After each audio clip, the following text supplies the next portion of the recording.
Welcome to your new wrestling obsession. This is Off the Mat, the YouTube's premier professional wrestling show. I'm your host, Matt. With me, as always, we have the man who is stuck in whatever time stream he's in, never knows whether he's coming or going. You got Stixs Boy 73. And down in below us, we have the dirtiest player in the game, the man who's got his ear to the professional wrestling streets and his finger firmly planted on the butthole of professional wrestling. We have the dirty one himself, Mr. Dirty Domber. Boys, how we doing tonight? How is you guys ready to talk some professional wrestling? Yeah. I love doing a day earlier because my apologies, but hey, listen, life happens. And life does happen. But it's good to talk wrestling because we're so built up from all the anticipation of all the bullshit and the aggravation that we're going through. Dom's all built up and he's looking for that full release. Damn straight. Damn skippy. Right. We're going to start hot tonight. Real hot. Like hot. Like Stix's girlfriend in high school hot. All right. Man. Back in 1803 hot. Or 1776. Whichever it was. Hey, Stixs, the movie she had nice ankles. Listen, Somewhere in Time was based off your true story, right? Christopher Reeve played your part. Somewhere in Time. Yeah. James Seymour was the love of your life. Yeah. We're gonna start with we pretty much have our men's final for King of the Ring set. Yes, we still have to go through Javon Evans versus Jey Uso Friday night, but we pretty much know who's winning that match, and it's not Javon Evans. So, Oba Femi versus Jey Uso. What the hell are we doing, and where the hell are we going with this?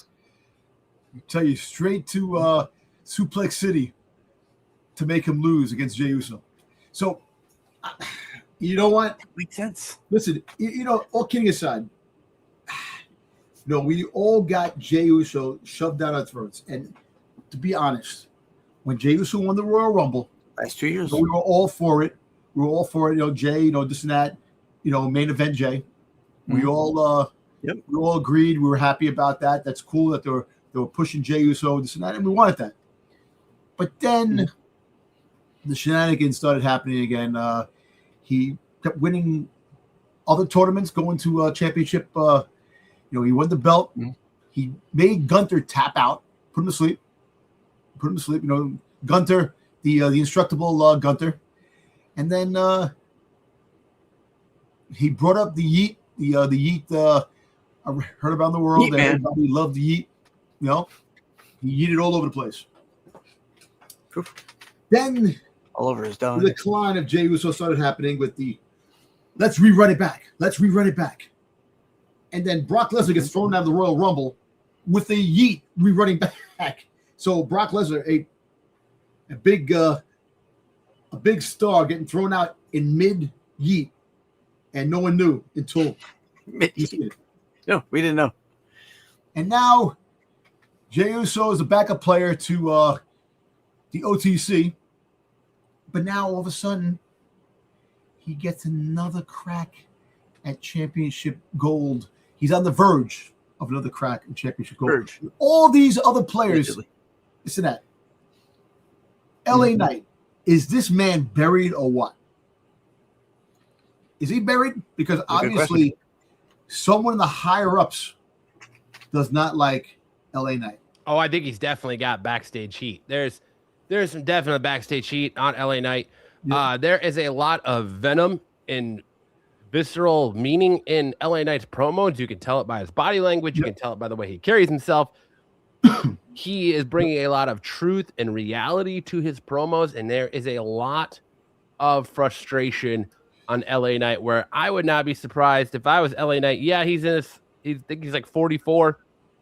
His next contract, dude, when his contract is up, I would not blame him for taking his ball and going back to the Indies as Eli Drake and making a name for himself and finishing his career that way and doing things on his own terms, because WWE is giving him nothing to work with, showing him no love. And doesn't care about the fans. The fans they love him, and the fans are definitely getting the back end of things. Excuse me. Wow.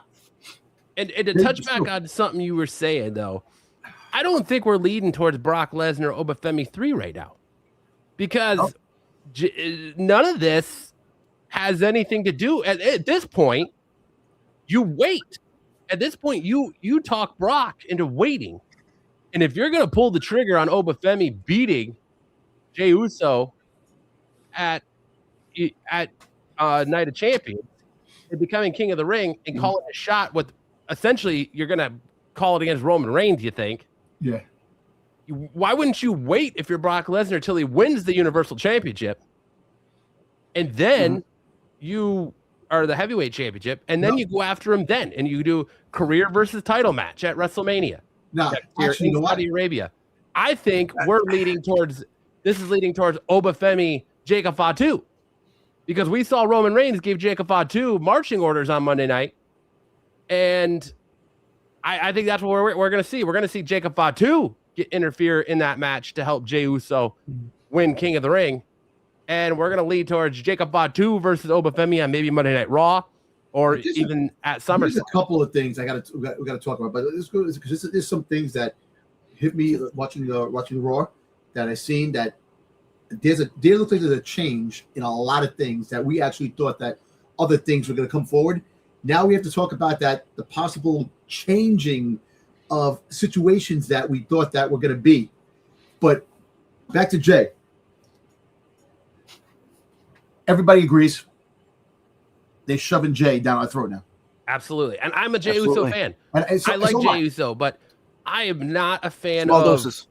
Yes, and the yeeting was fun at first, but now it's old. The running it back is old.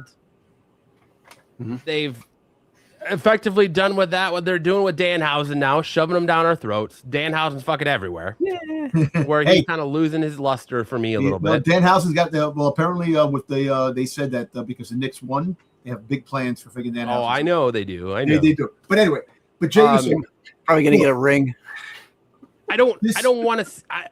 There's a report going around that he's the most hated man in WWE. And I don't necessarily agree with that. I don't think he is. I don't hate him, but I'm tired of him, and I'm tired of the Bloodline storyline. It's going nowhere. That's another thing. The Bloodline story. They're talking about the Bloodline storyline, and we're gonna have to talk about Monday night. There were some things that were said, and some name wasn't mentioned in a promo. So kind of like it makes you think.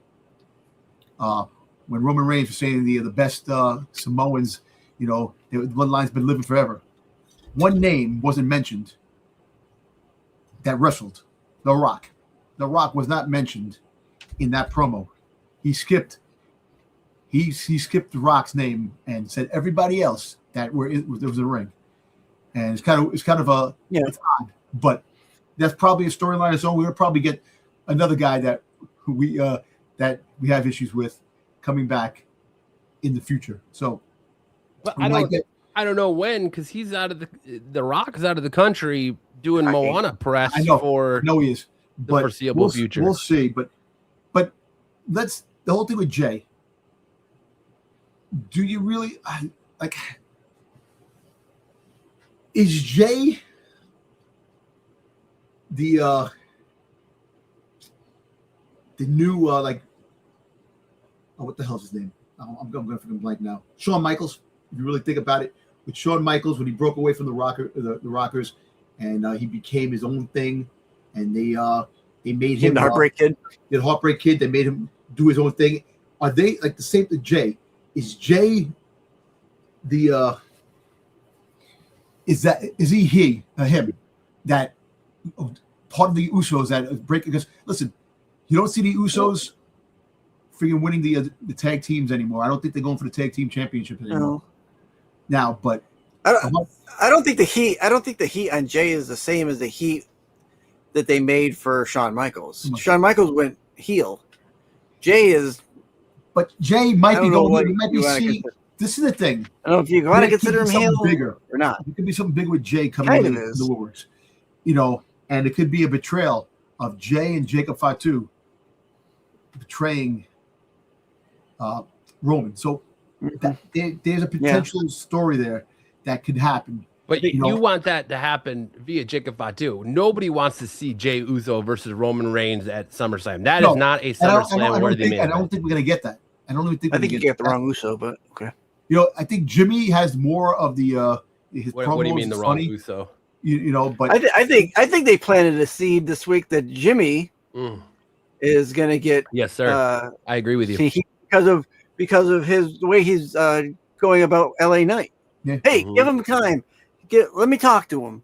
I'm not going to go out there and beat him up. I'm going to go out there and talk to him when he wants you to go out there and beat the shit out of him. Yeah, but if you want to push an Uso, it should be Big Jim, not Jay. And I think that now that I think Jay is now on the same page with Jay with LA Knights from the LA Knight. I guarantee we're going to be getting Night of Champions, LA Knight versus Jacob Fatu. Now that's another thing. If you really think about that, think about this. Do you make LA Knight lose yet again? Take the fall again. Get the pin. Look, the thing that sucked the most on Monday night, not only did LA Knight lose, he got pinned. You couldn't pin somebody else to make him lose like that. At least give him that he didn't lose, like getting pinned in the middle of the ring. Because that was set up when LA Knight decided he was going to be Jey Uso and run it back and try and get his whole music played again. And I know, but the whole fact is him losing and being the one that got pinned, which really sucks. I think they're leaning into his frustration, and that's what's. Yeah, I know. And look, and like I said, he's going to wind up fighting Jacob Fatu, and then he's going to wind up losing miserably to Jacob Fatu. And now you're bringing in Solo. Solo's back in the picture. Solo's part of this whole storyline too, because he's the one that hit freaking goddamn LA Knight to make him lose. So, but Jay, they are high on Jay, and I don't know why, because he's still the number one guy selling merchandise. He's the top 5 guy that's selling merchandise, and he still has the crowd eating. He still has. And look, like I said, you got to love or hate him, but the whole fact is that Flash, no substance. He's nothing more than an entrance at this point. I know, and that's the thing.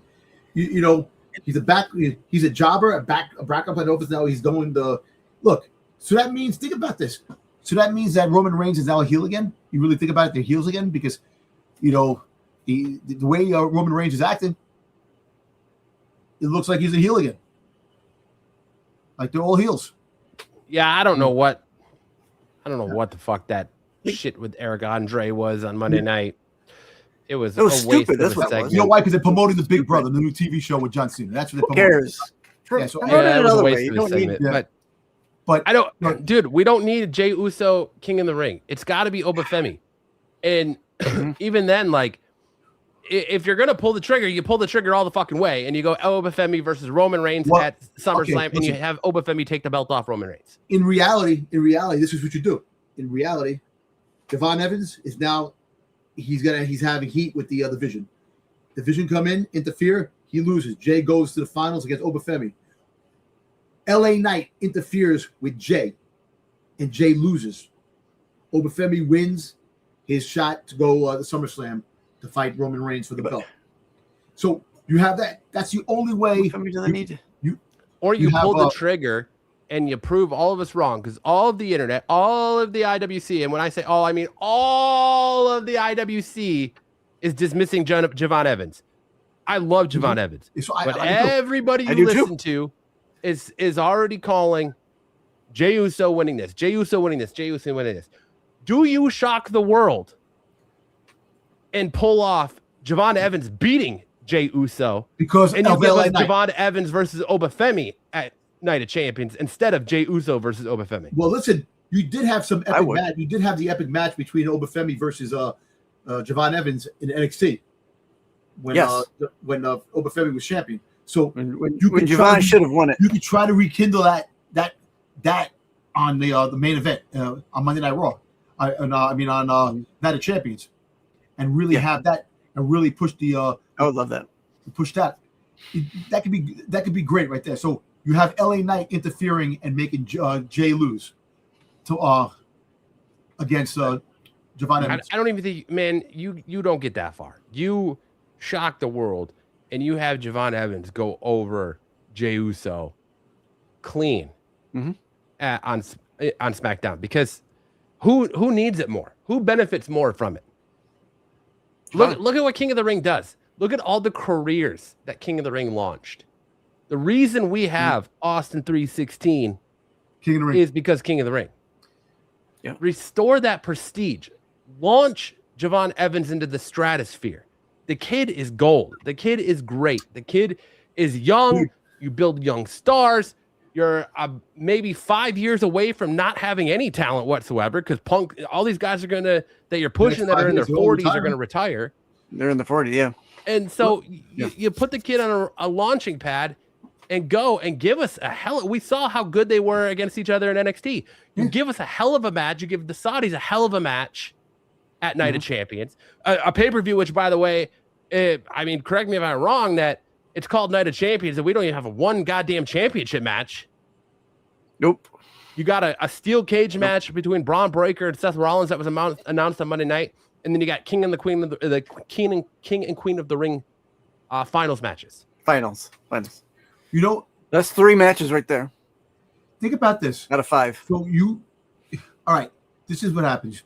Jey loses. Roman gets pissed off at Jey for losing. You might get that fight between Jacob Fatu versus the ruler.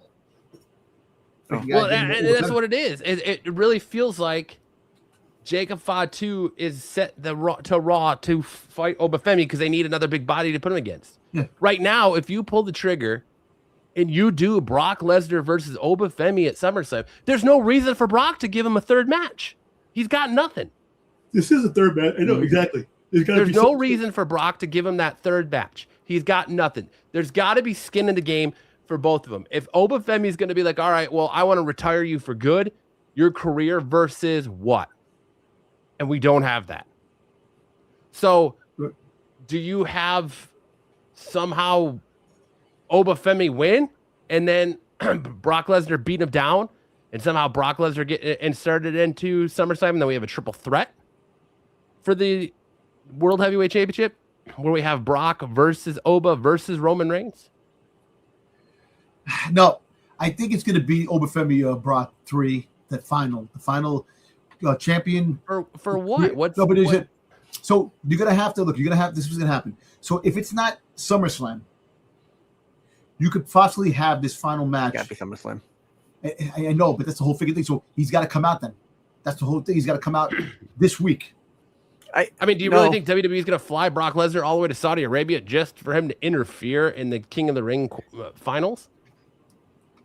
It depends on how much the Saudis have offered Lesnar to do it, right? That's your key component. When he talks, bullshit walks. Why wouldn't you offer him that money just to make an appearance at WrestleMania next year? I think they will. See, I think they will. So we're tossing. Maybe look. You know what? Maybe we have this all wrong. Maybe we wait till WrestleMania. For what? To have Brock Lesnar versus Oba Femi. That's what I was saying before. Is that do you have Oba Femi win King of the Ring? You must. You got to right now because nobody wants to see. You got to King Yeet. Do you have Oba Femi win King of the Ring? Go on to SummerSlam, challenge Roman Reigns, beat Roman Reigns, and then Brock Lesnar comes for his pound of flesh after that, and he says, "You know what? You got something I want. I want that World Heavyweight Championship. Let's do it one more time. Brock Lesnar versus Oba Femi, WrestleMania in Saudi Arabia, career versus title. Or you get it in SummerSlam. You get it in freaking Survivor Series. Why would you win it at Survivor? Nobody wants to see that. I think Survivor Series, you're more likely to get like a Jacob Fatu versus Oba Femi. I know. I'm just saying the fact is that it's going to be. We have to wait to April for WrestleMania next year. Yeah. To have. It might be the end of March. They're saying end of March. End of March. Okay. The end of March next year. Early April. That's still a long ways away. The first weekend of April. You got to fill in the gaps then before. You can have challengers. You can throw anybody at Oba Femi to be a challenge, but It would be Brock Lesnar versus Femi, career versus title, which would be the real draw. The wild card here is, what is Brock doing with his career, and where does he stand as far as his retirement goes? Is he really going to retire at SummerSlam? Is he looking to retire in Minneapolis? Does he not give a shit about retiring in Minneapolis? Is he going to just stick around because the Saudis want to give him a giant payday? You would think if he was going to come out, it would have been Monday night to have Even him. Oba Femi said it. I kind of expected it Monday night. Even Oba Femi's like, I thought you were going to come out, but I was wrong. Mm. You know, so he might come out this week. Yeah. Or maybe next Monday. Monday night going into Saudi, Night of Champions. He might come out. But so you're gonna fly him now? Okay, so then you fly him all the way to London for that, Dude. I don't know, man. I don't know. It's just difficult at the moment right now. We got to figure out how this. How if he I will say, if he shows up in London, maybe, just maybe, Oba Femi fends him off, still wins, and takes the win. I think the way you go is you swerve everyone and you have Javon Evans beat Jey Uso. You have LA Knight, like kind of what Dom was saying. You have LA Knight cost Jey Uso the match on SmackDown, and you have Javon Evans go over LA Knight, and you have Javon Evans versus Oba Femi at Night of Champions. That's to me the only the course. Because as much as I would love to see Jacob Fatu versus Oba Femi, I think you get there in a better way. Like you could have Oba Femi versus Roman Reigns at SummerSlam and have Jacob Fatu cost him the match there, and to get to Jacob versus Roman or Jacob versus Oba. You could still do Jacob versus Oba Monday night. Anyway, or whatever. I just, man, I do not want to see Jey Uso. Anybody who wins King of the Ring, can they pick any champion they want to fight? Yep. Either any male or any female. Belt. Yeah. And you can go for any belt. You can go for any belt. You can go for the Intercontinental Championship. You go for. Why would you want the Intercontinental Championship if you're, champions is a bigger belt? But I mean, you could if you're feuding with that guy. I mean, that'd be one thing. Hey, I'm gonna come in and take your belt. Doesn't matter if it's Intercontinental or what. But I bet they changed things up. I know Gunther is going for the belt. He's going for the Cody Rhodes' belt. You're gonna have Gunther win the title on SmackDown, then have Jey Uso win King of the Ring, and we're gonna get Gunther and Jey Uso again. Imagine that. Nah. Oh shit! Don't even bring that into the atmosphere. I don't even want that. How about I think even then the Saudis would be, what the fuck is this shit? How about Jey versus we pay for this shit? If Sami wins, I think Sami's gonna be in the mix at SummerSlam. I think he's gonna have a triple threat with Sami Zayn, Gunther versus. I think Sami's in the mix at Night of Champions. Yeah, or something. Anyway, well, I think he's already in the mix Friday night. To me, it feels like they've just. A Night of Champions is a fucking afterthought, man. Like we're a week away from Night of Champions, and we've got 3 matches for this card. And how many matches is it supposed to be? 5 matches, 6 matches? 5, yeah. 5, 6 tops. So are they gonna do the first 2 matches on ESPN proper? Have we heard about that yet? Yes. They are. Apparently, yes. So apparently the Braun Breaker, the cage match is on ESPN proper. It's on the first hour of ESPN. So apparently, Rhea Ripley's been pulled.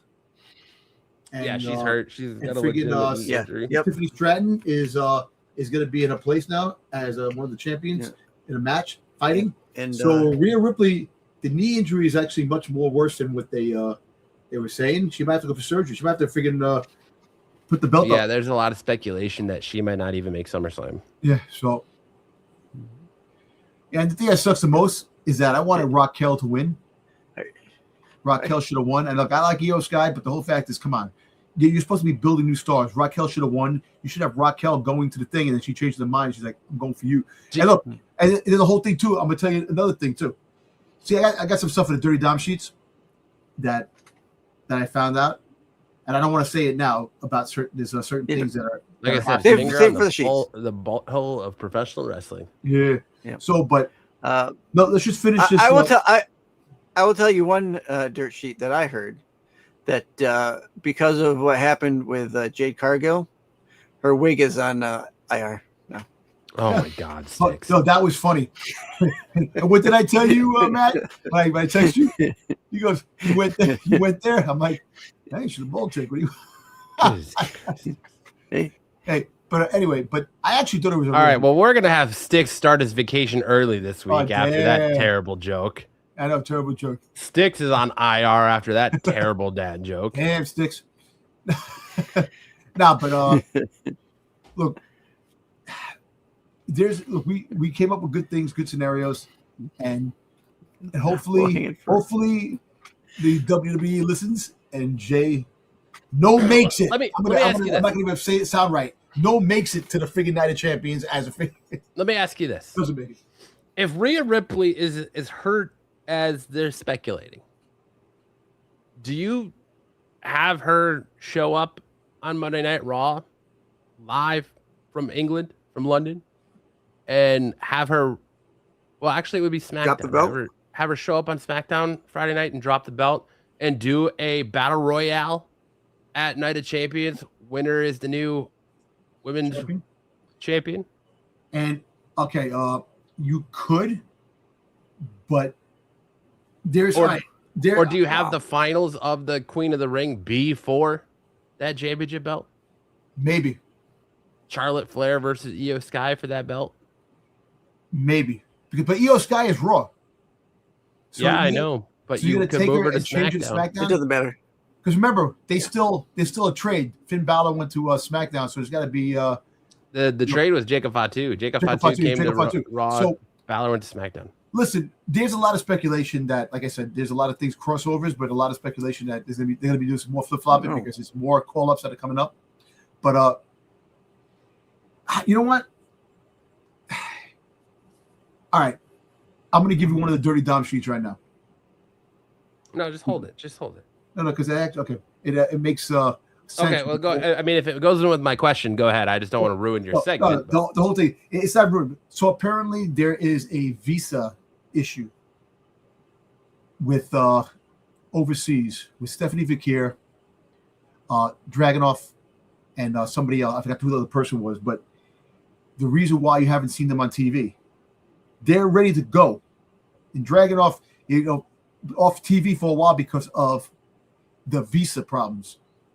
And there's going to be a lot of problems with a lot of the wrestlers moving forward because the visas are hard to come by because of what's going on in the world and stuff like that. So the reason Stephanie Vaquer, see, that's what I'm trying to say. They try. Okay, Stephanie Vaquer is supposed to be fighting Liv. That's the whole thing speculation. Oh, I see. I thought the visa issue is mostly affecting AAA talent. No. I didn't realize it was Dragunov and Stephanie Vaquer. So some WWE talent is going through some visa issues. So there's some issues with. And I know that Stephanie Vaquer has nothing to do with Rhea Ripley, but it's a trickle effect when it comes to the championships. That's why they don't want to Liv fighting anybody else with that. But the Rhea Ripley, if they have a battle royal, you want Stephanie Vaquer in that battle royal, right? That's what I'm trying to say. So I think what they might do is what they could do is. Put the belt up in Night of Champions. If Rhea's knee is really that bad. Yeah, that's what I was asking. Do you do it as a battle royale at Night of Champions, or do you make it put it Night of Champions? The Queen of the Ring winner is also the champion. The visa thing is a problem too. I think there's another girl. Somebody else is there's a third person. Was it Julia? No, Julia's been on TV. Julia's been on TV. Okay. Yes, that's right. She is. But Continental, I didn't know if that, going overseas. Because, I mean, you put the belt on Charlotte Flair then. I don't think Liv is making it past Charlotte on Friday night. Let me see. You open up for other people, though. Like, you could have Roxanne Perez in that match. You could have Raquel Rodriguez. Give Raquel Rodriguez a shot at it. You could have Sol Ruka in there. You could have JC Jane in there. Give JC Jane a shot to win that belt. Yeah. You could have, Jordan Grace. Like, they have the people in there to do this and pull that trigger. and they could have Io go over and win the belt and carry that belt on SmackDown while Rhea is out too, because they have the firepower on Raw to They do. supplement that. You can utilize Bayley more, you can utilize Lyra more, you can utilize Becky more, you can utilize Maxine Dupree more, utilize Ivy Nile, who you haven't seen in fuck knows how long. Well, I think Ivy Nile's coming back because of after what transpired on Monday night, you might be getting American Made coming back coming soon, because there's going to be some stuff that's going to be going on. Chad Gable does not need to be a night stable anymore. He needs to be solo. He needs to be Intercontinental Championship. If we don't get Chad Gable versus Penta at Night of Champions, we're getting robbed. I thought I saved it. Agreed. But there's some there's some visa issues that are going on with certain talent on the roster. So that's why they have him in there, and that's why they were taken off of TV, because you can't have a storyline with somebody and all of a sudden we're going overseas for a couple of months. Oh, what happened with the storyline with so and so? Oh, we had to stop it until he comes back. So that's one of the reasons why you're getting some of the things that might be happening. But I know Stephanie Vaquer has nothing to do with Rhea Ripley, but like I said, it is a trickle effect.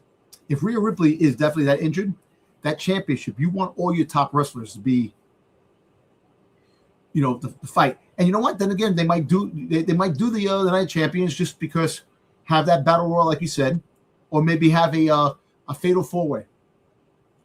Pick a couple of people, like the people who lost the King and Queen of the Ring, and have them freaking. I want a good old fashioned over the top battle royal. I would like that too. But I would also take the Queen of the Ring winner between Io and Charlotte. Gets to be the champion. I'd be okay with that too. Well, honestly. We'll see what happens. It all depends on Rhea, because I think ultimately, if Rhea is cleared to go for SummerSlam, I think ultimately we get. I would think it was going to be. I thought it was going to be for sure Rhea versus Io, because everyone's saying that Charlotte's going to go against Jade Cargill, and you're going to get Charlotte. They're going to do. Io is going to pick Liv Morgan. And a lot of speculation is that you're going to get Rhea versus JC Jane at SummerSlam. But I think the money is in Io Rhea at SummerSlam personally. But who the fuck? Io, and the reason why Rhea has not beaten Io, so if she beats her, that's that thing. That's the storyline, long-term story, like Seth Rollins, like freaking Roman Reigns hasn't beaten Seth Rollins, so you have them face off again, and finally they beat. Roman Reigns beats Seth Rollins, so you can have that, just finish that storyline that's been going on. But anyway, we went off the topic with Jey. Hopefully, it is Javon Evans. Yeah, we did. Hopefully, it was Javon Evans. He does beat Jey, and hopefully, we get that and Oba Femi winning it all, because you did say Oba Femi's going to go into it in the beginning, and he'll win it all. So, and then once he wins the champion, once he wins the belt. That's when you have Brock come in, and then they have the fight. And you're right, but as of right now, things are changing now, and I think that and I can't say that the WWE is listening, because Raquel should have won. Should have been the champion, the Queen of the Ring. But you buried her too. That's another thing. You buried. I think that was the better storyline, and they. Yeah. You're gonna wind up having Roxanne Perez turn on Liv, which you should have Raquel turning on Liv. That's gonna happen before she turns on Liv, which sucks. She should be the one that turns on Liv, and then Raquel later on turns on Liv and goes with Raquel. Roxanne goes with Raquel, and you have them do their own thing, because this has got to be the end of Judgment Day, because all three of them lost. They're fucking boring now. They are so all three boring. of them. Dominic got decimated. It's like there was like no chance. He got he hit freaking Oba Femi with the hammer in his damn boot. Oba Femi just shook it off. Essentially, like I said last week, Oba Femi beat Dominic with with JD McDonough. Yeah. Like he used JD McDonough to beat the shit out of Dominic. Yeah. Even with a hammer in his boot, Dominic could not pull out the win and got absolutely manhandled. He got manhandled. And, you know, so we're going to see what happens if Javon Evans has a, hopefully, Javon. But you know what? I would not mind. All right, you may disagree with me with this, but all right, I don't want to see Jay win, but I wouldn't mind if we have an epic battle between Jay and Javon, and it turns out really good. No interference, and it turns out the best man, you know, Jay winds up winning through the skin of his teeth and goes to the final, and that's when we have the mayhem that happens. And we can have a lot of the bloodline would be interfering, you know, with Oba Femi. You're gonna have. You'll have the Javon Evans division might be interfering with him, and you have a whole big crossover with the big thing. And you know how much I like the big crossover, the crossover fights with all the bad guys fighting each other, people fighting each other. But that's the only thing that would actually get me excited with that. If that happens through that, you get both factions coming in and it's a whole big melee, which is great. But we'll see what happens. We'll see what happens tomorrow night. Oh, well, tomorrow afternoon, but it's on what time is it? It's tomorrow early, right? Isn't it early tomorrow? No, SmackDown is normal time. They're still in the States. Oh, okay. All right. Yeah. So yeah. Nice. So SmackDown is early, so that's good. You know, I'm saying that eventually we're gonna get Oba Femi versus Royce Keys, but I think they buried Royce Keys. Royce Keys got destroyed in that friggin' that Fatal 4. I think they're just still throwing shit at the wall, and they don't know where they're going. Well, we'll see what happens. Frankly. What else we got, Matt? All right, let's move on into our top rope takes. Or top rope takes is where we put 2 minutes on the clock, and we give you our 5 top news stories in professional wrestling. I had this in my dirty dumb sheets.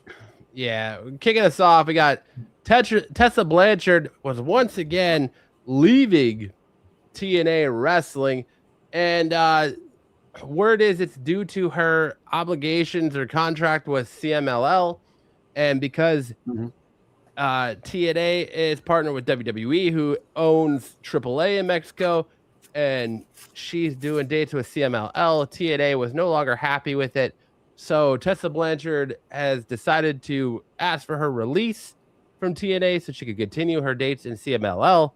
And so they were happy to grant that release. So in doing so, where do we see Tessa Blanchard ending up? Do we see Tessa Blanchard heading for AEW, who partners with CMLL, or do we see her just working indies and CMLL? I see her working some indies, and I think AEW is where she's going to be at. Because if she has CL, if she's definitely partners with that, and AEW is partners with that, that's a better fit for her. I can see her going. Like, I wouldn't see her go to the WWE. You know, you don't know. Maybe things change. They give her a shitload of money. They do what they got to do. But I think AEW is in her future. Yeah, I agree. I definitely don't think she'll be coming to WWE because of everything that's gone on with her. No, I think her leaving TNA for this reason, there's no way she's coming to the WWE. It's either going to be AEW or indies. She's going to do indie shows. Yeah, I can see her doing indies. Definitely. I mean, really, what was she doing? I know she was big in TNA a few years ago, but then she kind of had all that controversy and was like go, and then came back, and now she's got that, like I said, doing the shows with CMLL, and that's kind of why TNA was like, yeah, all right, well, see you later, bye. Yeah. Pick one. So, I think they told her to pick one. Yeah, they did. They said either pick TNA or CMLL, and I think CMLL was giving her I don't know if it was more money or more traction or more freedom or whatever it was, but she clearly chose sides and chose CMLL, who has a great working relationship with the AEW. So, I mean, other than going to like House of Glory or some of these other indie promotions that I can't, Ring of Honor, something like that, it would make more sense. Where's she from? I don't. Do you know where she's from? She's from the States. The Blanchards, so, yeah. I think. I would have suggested maybe like doing one of the Canadian. Now that AEW is partnered with some of those Canadian programs. Yeah, she's from. She was born in Charlotte, North Carolina. Okay. I kind of thought that, but yeah, you never know. Right. Well, you know, also all that shake up in TNA. You got Tommy Dreamer leaving.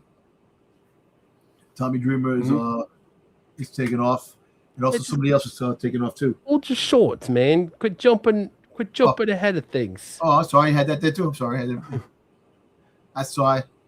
Up next, is it time to put the WWE title on Sami Zayn? He's the best part of SmackDown, doing the best work. No water bottle is still safe. He's still crashing out.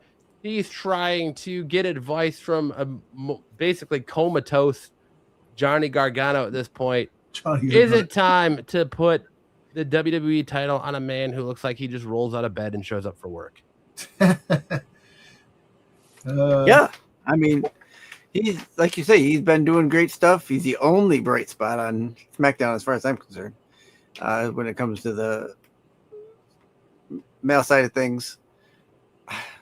How he's been kind of squished into that whole the program as it is now is unfortunate, because he's been throughout his career bigger than it is now, and they've kind of, I don't know if they've just lessened him, and they're gonna, they put him on a pendulum every once in a while. He'll come out and do good, then we'll kind of bring him down. But I think he's on an upswing right now, and definitely need to put him in the picture at least for a championship. Yeah, I think he gets added. It's going to be triple threat at Night of Champions, man. I think there's going to be some fuckery abounds that he's going to cost Gunther the championship match on SmackDown, since he's a special guest referee.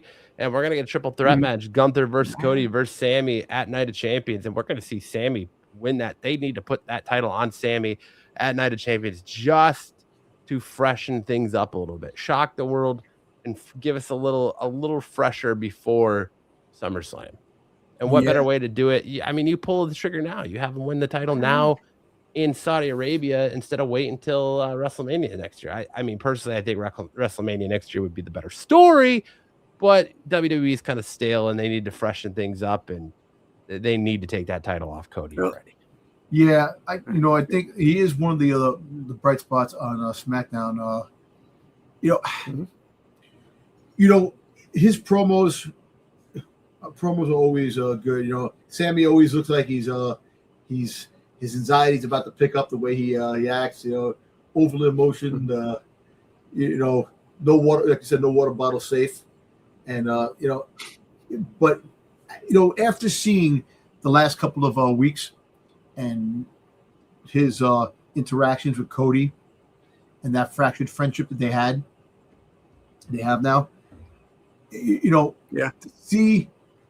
see him, but like once Cody beat Gunther in that last month, and kind of like pushing it, and we all thought that Gunther was going to get the belt and he's going to be the I want to see Sammy get the belt now, because it'll open the door for other things. And when Randy comes back, McIntyre comes back, there's a lot of different ways they could take things.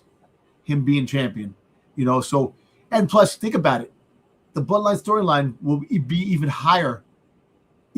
Sammy wins. He was the honorary use. They know they'll definitely be monitoring that. If he wins the belt and Jey has to go, and if Jey wins, has to go and fight Sammy for the belt. So it actually would make a lot of sense. But there's a triple threat match, but that means that whoever Jey's going to fight, it's going to be SummerSlam. So when that time does happen, I'd rather see that fight. If Jey wins, Jey and Sammy. Because Cody, I don't want to see Cody. You definitely don't want to see Gunther. It'd be freaking Gunther freaking Jey 9. You don't want to see that. I particularly don't want to see Sami versus Jey either. But wouldn't you want to see that better than over Cody? Over freaking that? No, I would rather see Sami versus somebody else. I don't want to see Sami versus Jey. So you'll have so if you see him fight Javon Evans, right? Say if Javon Evans wins it all. But see, that's not going to happen. What's going to happen is that Oba Femi wins. They're going after the Raw guy. They're not going to go after the SmackDown guy. So you'll still have other players in SmackDown going after that belt. Randy Orton is going to make a return, and McIntyre. Well, McIntyre. That's talking about McIntyre. McIntyre is not coming back anytime soon. I know. Okay, my dirt sheets. I have a McIntyre situation too in my dirt sheets, but so Randy will probably be back. Maybe he pops up and not a champion. Maybe not. It's not Sami. Randy comes back and raises hell and causes disqualification with Gunther and Cody. And then Nick Aldis gets pissed. And then Sami's like, listen, you got this happening, and then you can make it a fatal four. Because remember, Randy still has to have his opportunity because that whole friggin' storyline with McAfee. So you have a fatal four SummerSlam. Would you want to see that?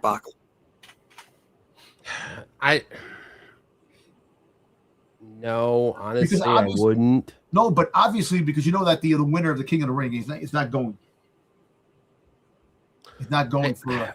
I just want to see Cody. I love Cody. Cody's probably one of my favorite wrestlers right now. But I think if Cody loses the belt, he needs to be out of the title picture for a while. Like, there's got to be a feud. They got to come up with a plan for Cody. Well, they did. Well, I told you like a couple of weeks ago that Cody is supposed to have a brief run-in with the Vision. But why? Like, because the Vision is non-existent. Like, no, because the Vision is trying to recruit people now. This is the thing now. They're going to be trying to recruit people. So you might be seeing new players on the Vision. And we got to talk about something because there's something like happened on Raw that kind of changed the certain aspects of storytelling, what we thought that might happen. But we'll talk about that later on. But Sami, right now, you're gonna have to. I think Randy Orton will definitely be in the picture when he comes back. You can't leave Randy. Or do we have KO come back and you see KO versus Sami 59? I think actually KO comes back in Survivor Series. I can see him coming back Royal Rumble. No, I think Survivor Series. For Survivor Series, we had Right. Randy Orton come back. CM Punk show up. Imagine having Kevin Owens show up at a. But he would have to come back before that to be input into it. Unless they have a mystery player yet to be named. He makes a surprise appearance in Survivor Series. And then you can have him part of the thing. We'll see what happens, but we'll definitely look at that. Look, they have a lot of options. You got a Sunday Night Heat coming. You got another Saturday Night main event happening. You got a whole bunch of things going on. There's a lot of different. Got a couple before that, yeah. A couple of PLEs that are happening way before Survivor Series happens. So. Oh hell yeah! But like 6. Right. Next up, the Road Dogg has been discussed within TNA as a potential replacement for Tommy Dreamer, as Tommy Dreamer is out as the head of creative for TNA, and they're talking about bringing in the Road Dogg to lead the creative team in WWE. Was this the plan all along? Did we know? Do you think WWE knew eventually that Tommy Dreamer is going to get ousted? And is the Road Dogg the right fit to lead TNA's creative?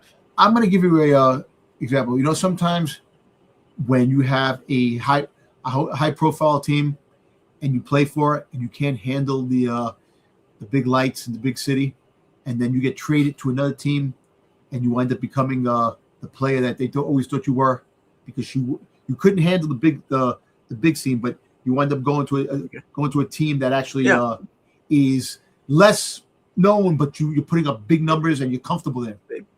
Road Dogg might be better suited for TNA than he was with WWE.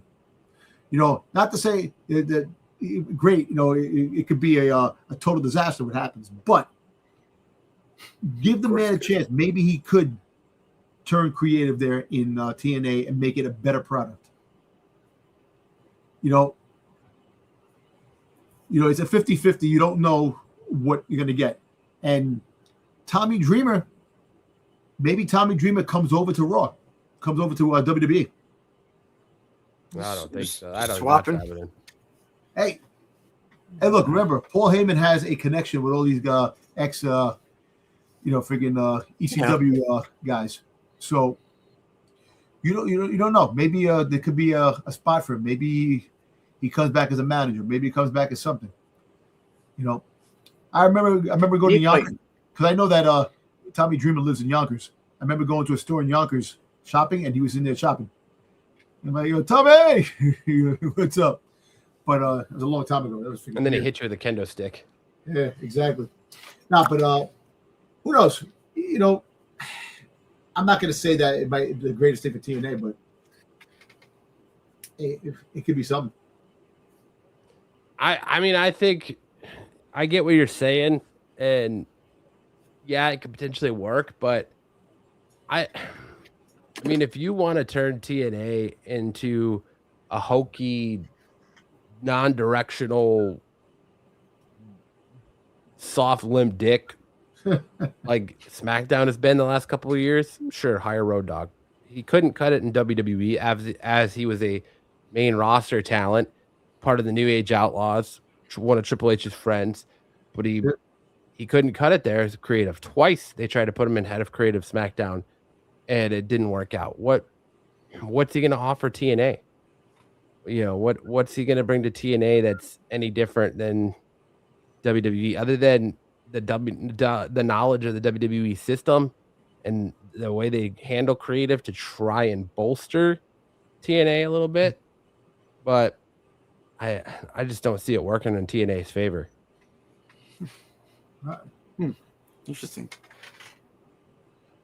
Now, I'll input this because it just came across my phone. Now, last week, if you remember in my hot cold, we talked about Steve Maclin and Miley Grace, how they had mutually left the promotion. Mm-hmm. Aside from Tommy Dreamer and Tessa Blanchard, apparently Sami Callihan has also left the promotion. Yeah, Sami Callihan. Yeah. That's another one. So, and he's the former champion. So, who was doing backstage producer according to this report. Yeah, I don't know. Yeah, they are definitely doing a talent shakeup at Yeah, they're doing something. Yeah, you know, because they're about to lose Santana. Santana might be going to WWE. We might be getting him. They might be losing him, and they're gonna need some stuff. That I don't think there's an if about it. I don't think there's an if about it. I think when his contract is up, he is going to be WWE bound. Yeah. Him and Slater. Leon Slater, yeah. Yeah, definitely on Slater. So I don't know. I honestly think that AEW might shell out big bucks for Slater, bigger bucks than WWE is willing to pay. And I think unless they're going to pair him with Javon Evans, that might be a better place for Slater is in AEW. But yeah, but imagine Slater and freaking Javon Evans as tag team. That'd be an amazing tag team. Yes, it would. Our next topic. All right, Dom. I want you to be brutally honest with me. All right. Brutally honest. Natty buried Jaida Parker after she beat Jaida Parker on NXT last night. She went on Busted Open Radio and basically just buried Jaida Parker and said that Jaida Parker needs to quit having fucking pity parties and actually show up and wrestle. Well, listen, I want you to be brutally honest. Has the time passed Jaida Parker by? Is she no longer main roster talent? Because you look at all the call-ups, Julia, Stephanie, JC Jane, someone who I was not high on until recently. JC Jane, Blake Monroe, who's only been in NXT for a few months. Now potentially there's Tatum Paxley coming up. Sol Ruka. These are all girls that Jaida Parker was part of. Jaida Parker was involved in. Jaida Parker's name is not anywhere near these call-ups. And now it seems like they've got Natty down there to try and get something out of Jaida. Is this feud with Natty Jada's make or break moment in WWE? And could she be potentially fall victim to a future endeavor in the next round of releases? I will definitely tell you, yes, she did get buried. You know, Natty made the new faction down there. And I think this is the last. I think what happened with Jaida, she was on a roll before she got hurt. When she came back, she wasn't the same. And the direction, you know, to have her cut some decent promos and then lose. She's like LA Knight. She's like the LA Knight down in NXT. She's freaking losing. You know, but I could see this a potential story, huge story in the making, with Natty going down there and potentially being the catalyst that actually propels and makes Jaida a better wrestler to get her going. Because I think that she was definitely on one of the sheets of potential call-ups. Nikita's coming up. They talk about Nikita coming up, you know, and she's been hurt for a while. She had 2 knee surgeries. She's been out a lot of times, and I think she had less time than Jaida Parker did. And they like her promos the way she is. Jaida Parker, the one thing about Jaida Parker is that she's one-dimensional as a wrestler. Love her to death. She's sexy as hell, you know, this and that, but she needs to change up on the character. Her character's been the same, you know, and the character when she had it going, the crowd was with her, all these things. She had the backing, she had all that stuff. And like I said, when she got hurt, she came back, started off slow, and then it just propelled, you know, and it's unfortunate that she's where she's at now. But I think if anybody can get her going, Natty, I think Natty definitely is the key to get her going. If she can, and to see what happens, maybe we'll get lucky and I'll get lucky and she'll come up to the main roster later on in the year, towards the end of the year. You know, she did show up. She did show up in the Royal Rumble a couple of years ago. She had that one Royal Rumble moment, you know, here and there. But you know, give or take, it's sad. But I think she will make the roster, the main roster, after this thing with Natty. I think there's going to be a long story with Natty to try to get her going. And she did get buried yesterday. She lost, and a lot of trash talk, a lot of shit talk. But we'll see. I hope. I still have high hopes for her. You know, she's still one of my favorite female wrestlers. You know, I'm hoping that one day she'll get the call up. You know, but I understand where you're coming from. You know, all the weeks you told me about that she's not ready. She's this and that. And you know what? She isn't ready. I know that. She definitely needs some work. She needs some retooling. She needs to have a different MO. And if she could change the persona of who she is, I think she can get going. Because she's stuck in that. Yeah. And I think that's what this thing with Natty is going to end up doing. It's going to push her in a new direction. You know, and that's the hope anyway. So. Yeah, they're going to have to reinvent her character. And if Natty can't get something out of her, she's been there. Like, that's the thing. And I like Jaida, but this is the thing that we as fans are going to have to understand, and the IWC is going to have to understand, is that with the way that they're doing LFG and Evolve and NXT, they're going to be cycling people out. So if you're not ready to be called up, you're going to get cycled out. And JC Jane had to step up, and Nikita Lyons has had to step up. And now it's Jaida Parker's turn to step up, because Jaida Parker's been in NXT for a long time. Yep. And now if she can't put it together and figure it out, she's going to get cycled out. And I think this is what Natalya is there for, is that If she can't figure it out in a program with Natalya, and Natalya can't get the best out of her and help her change and evolve her career, then she's going to be gone, and she's going to have to go hit the indies and figure her shit out, and then maybe come back one day. But I really think that if Jaida Parker can't put it together where she gets, I mean, look at how quickly Sol Ruka got called up. Look what they're doing with Zarya now. Look at Tatum Paxley. Yep. Look at all these names that Jaida Parker has been there.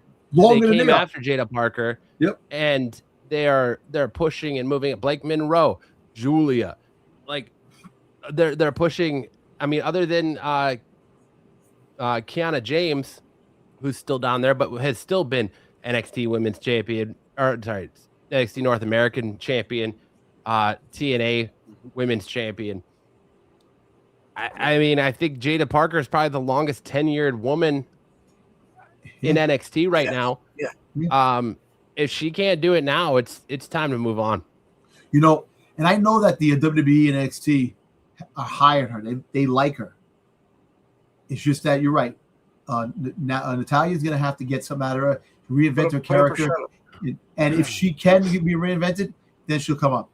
You know, but I tell you what. Izzy Dame is another one, you know. What's the new rocker chick? Lizzie. Izzy Rain.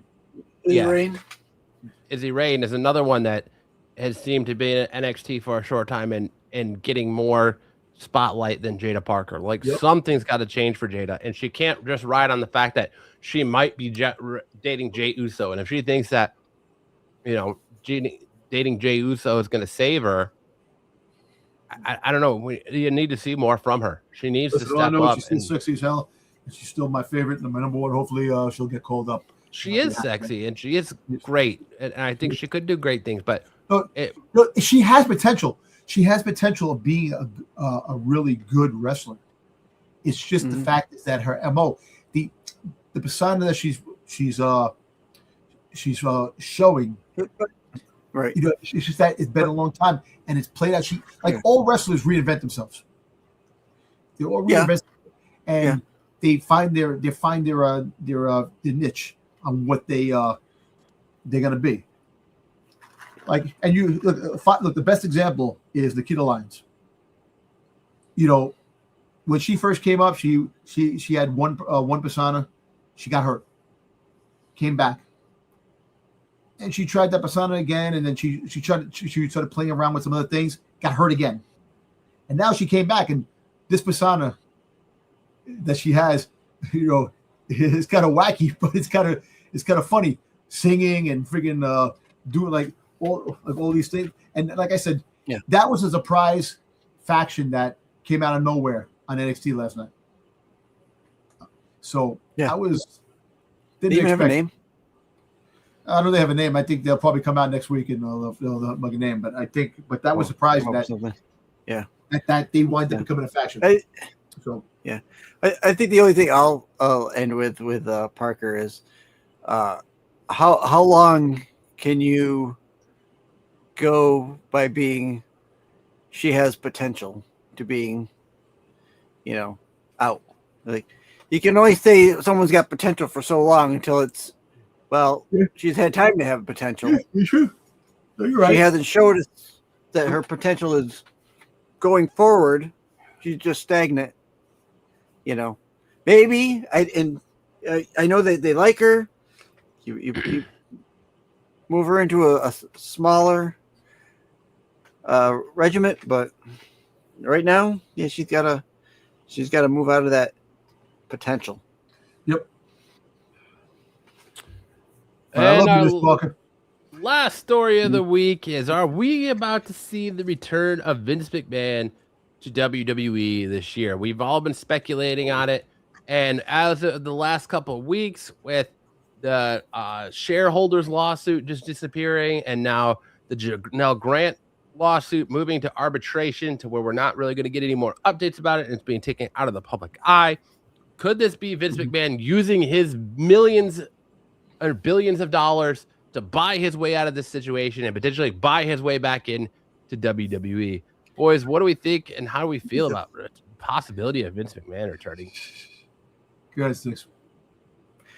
I don't see it. And as far as what's going on with, I think he's one of those people who stepping in shit, or Stepping in shit.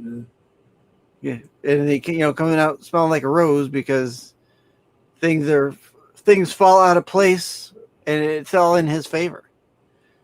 And as far as arbitration, that's par for that. I mean, he's going to end up paying her whatever money, and that'll go away because that's what that kind of does for you. So do I want him back in WWE? No. I don't care what you think. If you think he's not what you want anymore. If you think you're going to get the Vincent Kennedy McMahon of the 90s, you're not. You're going to get something completely different because now he's been out of it. And I don't know what you think you're going to get out of him now at what, 84? It's interesting how his absence makes people forget who we are. If you think we're getting better, the fact that he's a disgusting piece of shit aside, if you think we're getting better booking with Vince McMahon at the helm than we are with Triple H, you're out of your mind. And I question the mental stability of anybody in the IWC who's out there saying, we need Vince back. Vince would be better than Triple H. Blah, blah, blah, blah. No. Because you know what's going to happen? Absence makes the heart grow fonder. Remember that. Yeah. If Vince comes back, I can tell you, and I'm sure there's probably at least 50% of the roster that would welcome Vince back. But I guarantee you there's going to be people that walk. CM Punk walks. Guarantee you CM Punk walks. You're going to have a lot of people that walk, I think. Yeah, you'll have some that stay, but you'll have some that will walk. A lot of female superstars that'll walk. Female stars definitely. So if you're going to bring him back, let him come back, give him his Hall of Fame induction, and you send him out into the sunset, put him out to pasture, and you leave it at that. But this whole Vince McMahon coming back, Triple H taking over, it reminds you of with Disney, with Star Wars. George Lucas with Star Wars.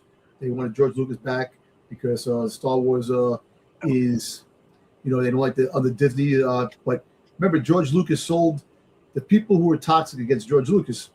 He sold the company to Disney because of that. But you bring him back, and there was so basically, it's like you have the big person that was in charge. Yes, he did under his watch. We had a lot of good wrestling. The Attitude Era. The Attitude Era happened, and he was the man in charge of what transpired with that, and that's what propelled wrestling to what it was, the Monday Night Raw, the wars that we had. But all these lawsuits and people feeling creepy with him. A lot of wrestlers came out. A lot of the female wrestlers, were feel uncomfortable around him. But a lot of them were young at the time, and whatever they did, because they wanted a job. Because think about it. Yes, you can go to WCW, but WWE, just being that, was the premier wrestling organization. So if you had talent that wanted to come there, Vince McMahon, the creepy old man, that did what he can, and money talks. I mean, if you want to be able to bring him back to use him in documentaries or give him in the Hall of Fame or use his name to document the business, that's fine, because you can try all you want, but you can't erase history. And he is, regardless of how you feel about him or what he's done, he is a pioneer of professional wrestling. And wrestling would not be what it is today without him, because he's the one that pretty much decided to take WWE out of the territories and take it global. And, people were pissed off about when he did that. And, he's a pioneer of professional wrestling. You don't have professional wrestling today without Andre the Giant, Hulk Hogan, and Vince McMahon, regardless of how you feel about them personally. Yep. So You want to bring him out and make him the only inductee in the Hall of Fame next year in Saudi? Cool, whatever. Then put it to bed. But him coming back to be part of WWE, to be creative, is unacceptable. Should not be allowed. Should not happen. TKO and Ari Emanuel and the heads of that should not do it. I don't know how ESPN would feel if he came back. I don't know how Netflix would feel if he came back. You don't let Vince come back, regardless of what's going on. If he buys his way out of this Janelle Grant thing, that's between them. But as far as wrestling fans, I don't think Vince being back with WWE is a good look or a good move. What they should do is get better creative people in the back.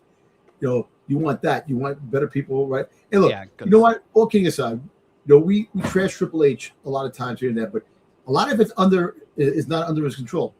TKO wants what they want, and sometimes they go above his head, and there's nothing he can do about what he does. And the fans jump on him because he's the one he's the face of WB.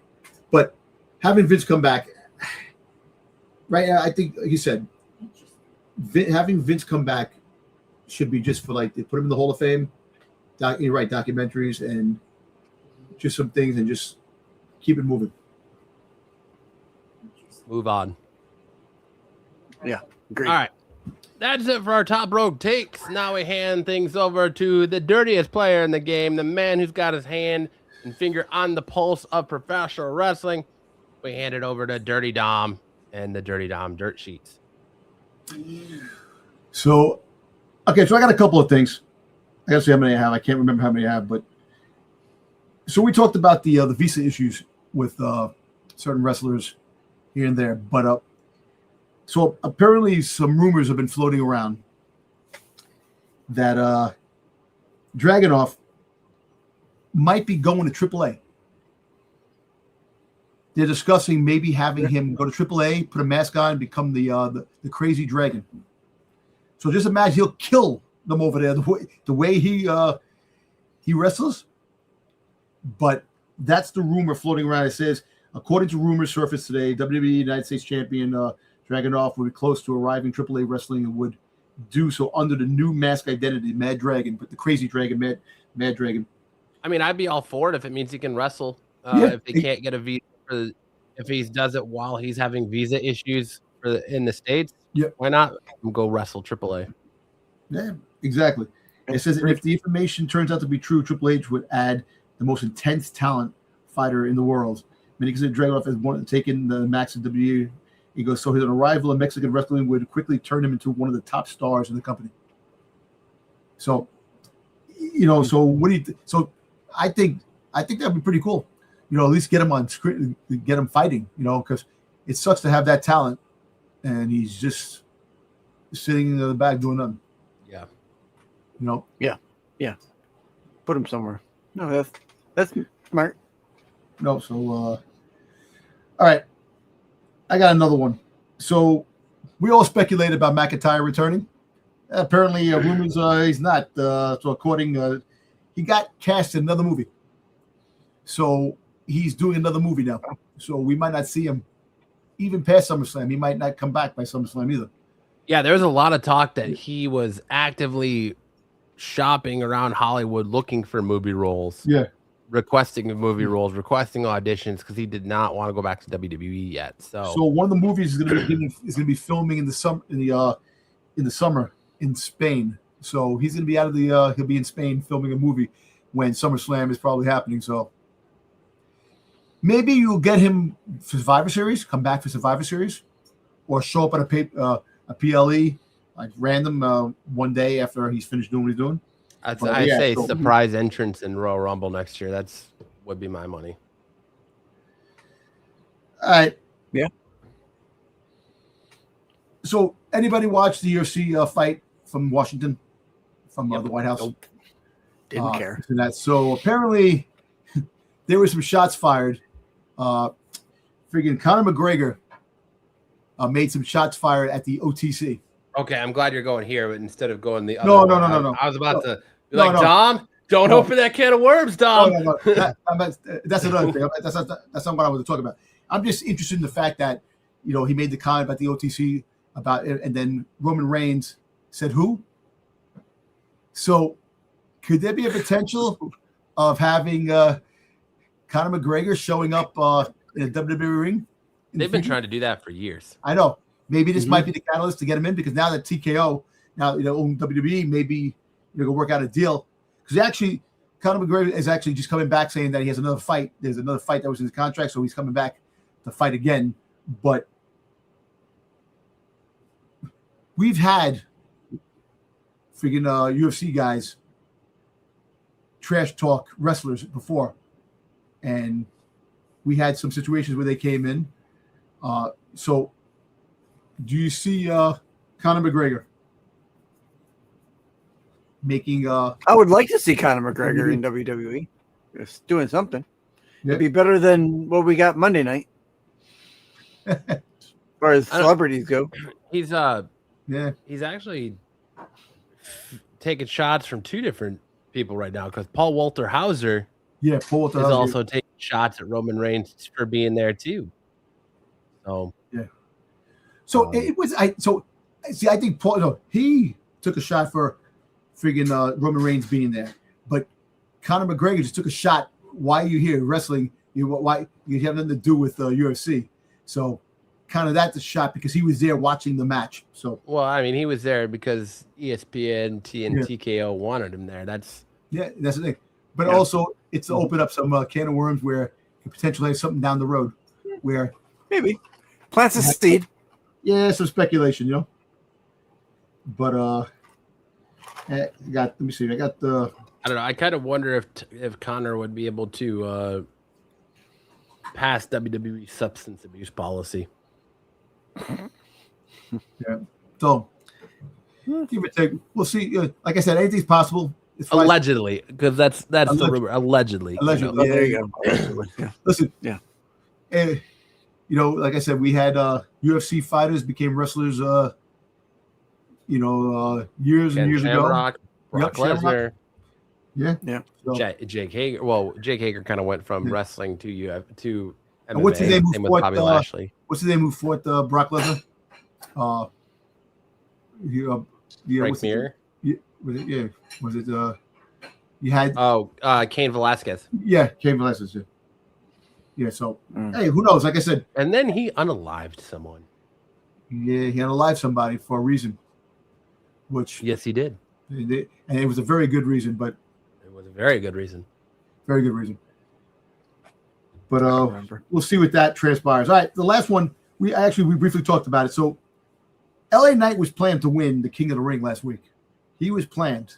That was on top of the score. That was what was supposed to happen. But one of the reasons LA Knight hasn't been given the bigger role, internal concerns regarding his in-ring consistency. He does have a lot of botches. He does. But I'm telling you, the last 2 weeks, his promos have been on fire. Yeah, his problem's never been his promo skills. It's his wrestling. It's his in-ring ability. Yeah, so the WWE reportedly views Jey Uso as a stronger in-ring performer and reliable with the merchandise mover and someone who is more coachable factors and influence in recent bookings. So LA Knight might be a Karen in the back, that the way because that's what Alpha is saying, that Jey Uso is more approachable. To go up and coachable, and he's coachable and approachable. You can talk to him, this and that. So, what do you guys think? You think this is it, man? Like, freaking LA Knight is never going to get that push. He's never going to really have that one more opportunity to become champion down the road.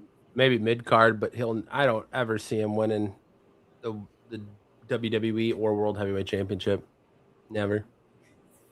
He's 44. WWE wants to go younger. His ship has sailed. They should have put the belt on him earlier in the year if they were going to do that.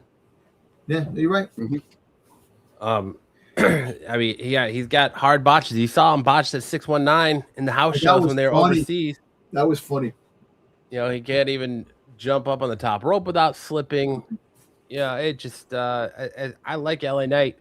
And he could be the modern day Rock or modern day Stone Cold if he was pushed right, but it just seems like WWE has no interest. the fans are behind him. They just have no interest in pushing him whatsoever. That said, because he had actually, you know, when he came in as Max Dupree, freaking, Oh God. Yeah. When they finally gave him the opportunity, he was cooking. But hey, like I said, you know what? When he finally turned into LA Knight, that's when he got to his height. Yeah. That's when he should have had the belt. Well, they didn't even really push him in NXT because he was never NXT champion, was he? Yeah, he was. Did he win? Did he have the $1 million man? He had the $1 million belt. Yeah, he had the $1 million belt when he fought against what's his name? And what's his name was the Butler. Cameron Grimes. Cameron Grimes not even in WWE anymore. Yeah, when he became the Butler, he was never. I don't think he was ever NXT champion. No, I don't think. No, I think. No. You know what? I wouldn't mind him being mid card if you really push him mid card and have that freaking mid card really make it prestige. We have all these fighters that go for the mid card. I wouldn't mind that. I mean, he had two pretty forgettable stints as United States champion. Yeah, that's true too. Yeah. If the Continental Champion could be something different, but we'll see what happens. Yeah, but that's my dirt sheets for this week. I know other stuff is probably coming out, but it's actually been kind of a boring couple of weeks for wrestling news.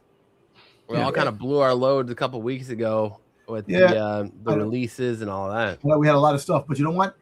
But at least we got some news. You dig the surface, you see some stuff that's out there. That's all over. There's always something. Web. Yeah, there's always something, but you have certain things. Like I said, I think heading into Night of Champions, there's going to be some news. We'll find out more about Rhea Ripley down the road. Going on, and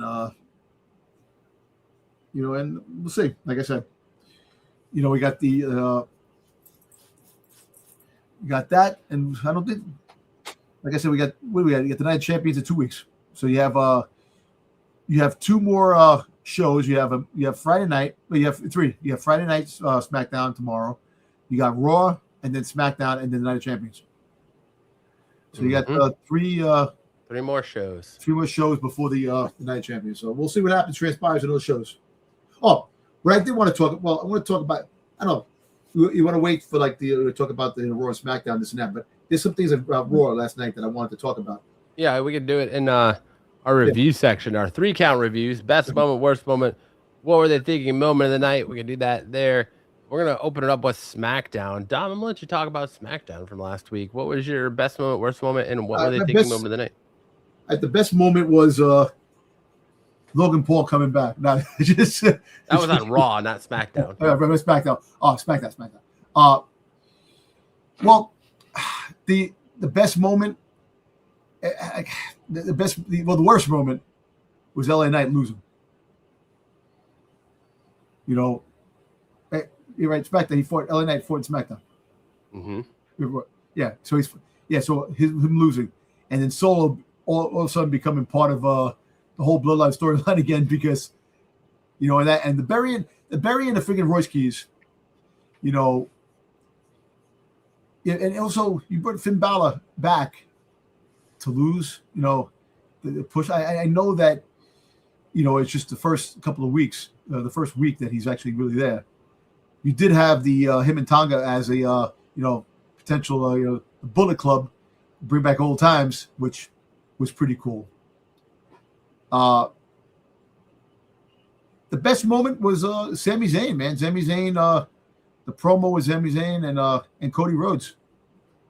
Talking all that BS and stuff like that, and him inserting himself as him becoming the freaking referee for next week. I think that, and what are they thinking? Like I said, what are they thinking? Putting making Jey Uso win, giving the win to Jey Uso. And I know they're trying to play it safe, but stop playing it safe, man. Sometimes that condom has to break. You know what I'm saying? That's quite the analogy. Way to put it down. Way to put it. Sometimes you just got to put an extra 25 cents in the exactly, slot, man. Right? Get the extra industrial ones. You know what I'm saying? For me, SmackDown, my worst moment of the night was Jade Cargill's wig falling off. My best moment of the night was Jade Cargill's wig falling off. And the what were they thinking moment of the night was Jey Uso winning the King of the Ring qualifier. I thought you were going to say put some extra glue on the wig. I'm very surprised that her wig came off. But, mind you, that I'm surprised she wears a wig. I thought she had hair, and that was the whole thing. I was very surprised that she shaved the head. And I think the reason why she shaved the head there, so apparently there's some, I think she's doing some kind of fact. She's doing something. And so the fact is that she has short hair, but I really thought that was her hair, because the people who've done the wardrobe and stuff like that did a damn fucking good job. That all those fights she had before, you'd never seen it. No. And she had her hair pulled. She had her hair pulled by Naomi. She had her hair pulled by freaking goddamn, yeah. I said it jokingly, but I think maybe they forgot to put the glue on it to keep it in place. That was very. When I seen that, I was like, I did like the Scooby Doo. What the hell? I wonder if, like, I think before it was extensions, because she would show up with short hair sometimes, and it was like slick back, and I think that was her real hair, and they had extensions in it. And I think this time, I don't know why she might have shaved her head. Maybe she shaved her head because she wants to change her hair color and to get all the silver dye out of it or whatever. So she's just wearing wigs for the time being. I don't know, but I'm gonna get ridiculed. I'm gonna get ridiculed for what I'm about to say, and and it just brings, no matter what. It just brings some vibes to me right now. Remember Scooby Doo, the werewolf, when he got his head shaved?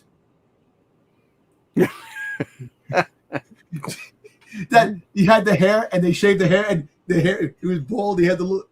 That reminds me of the Jey Cargill thing. I'm sorry, man. No, Jey Cargill, I love you, man. You're a sexy woman. I'm sorry. You definitely are, man.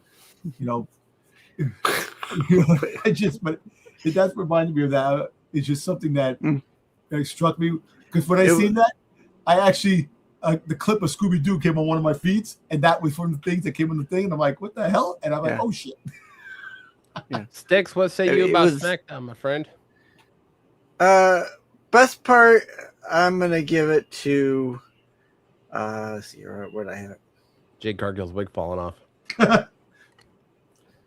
Well, I'm gonna put that into the worst moment, because as funny as it is, it really really hard on her. I mean, she played it off great in her tweet that afterwards gives a new meaning to the phrase "snatch your wig off." Yeah, snatch that wig. Yeah. Well, look at Bianca Belair. Her freaking long hair. They pulled that thing to it never comes off. So yeah. My best moment is I think the Sami Zayn, Cody Rhodes. I think that's playing in good to what we're getting this Friday. I know you said probably that Zayn is gonna help Gunther lose, but I think he might help. He might also help Cody lose. I think it could go either way, because with Cody kind of not mocking him, but kind of putting him down a little bit in the one segment. So I think we're gonna get a slow count or a no count, and Gunther's gonna get mad, and he's gonna take Sammy out, and him and Sammy are gonna start brawling. Then we're gonna get a different referee in there. It's gonna be some shenanigans. There's definitely gonna be a shenanigan. Or Sammy makes Cody win, and then freaking Gunther goes crying to freaking Nick Aldis. 2 times in a row, right. I got screwed. My leg underneath the rope, and now this. And then he picked the referee. There's got to be some shenanigans abound. Yeah, because you know that Sammy would definitely tell Cody. He's the last real nice guy, or last real good guy. Yeah, and what are they thinking? I feel bad for Royce Keys. I think he is kind of. I don't want to say they're burying him, but they're not exactly. Yeah, Royce Keys. They're not exactly hoisting him up either. And to showcase him. This is like the 3rd time he's lost since he's gotten here. So And now they're shoving him right in with the bloodline bullshit.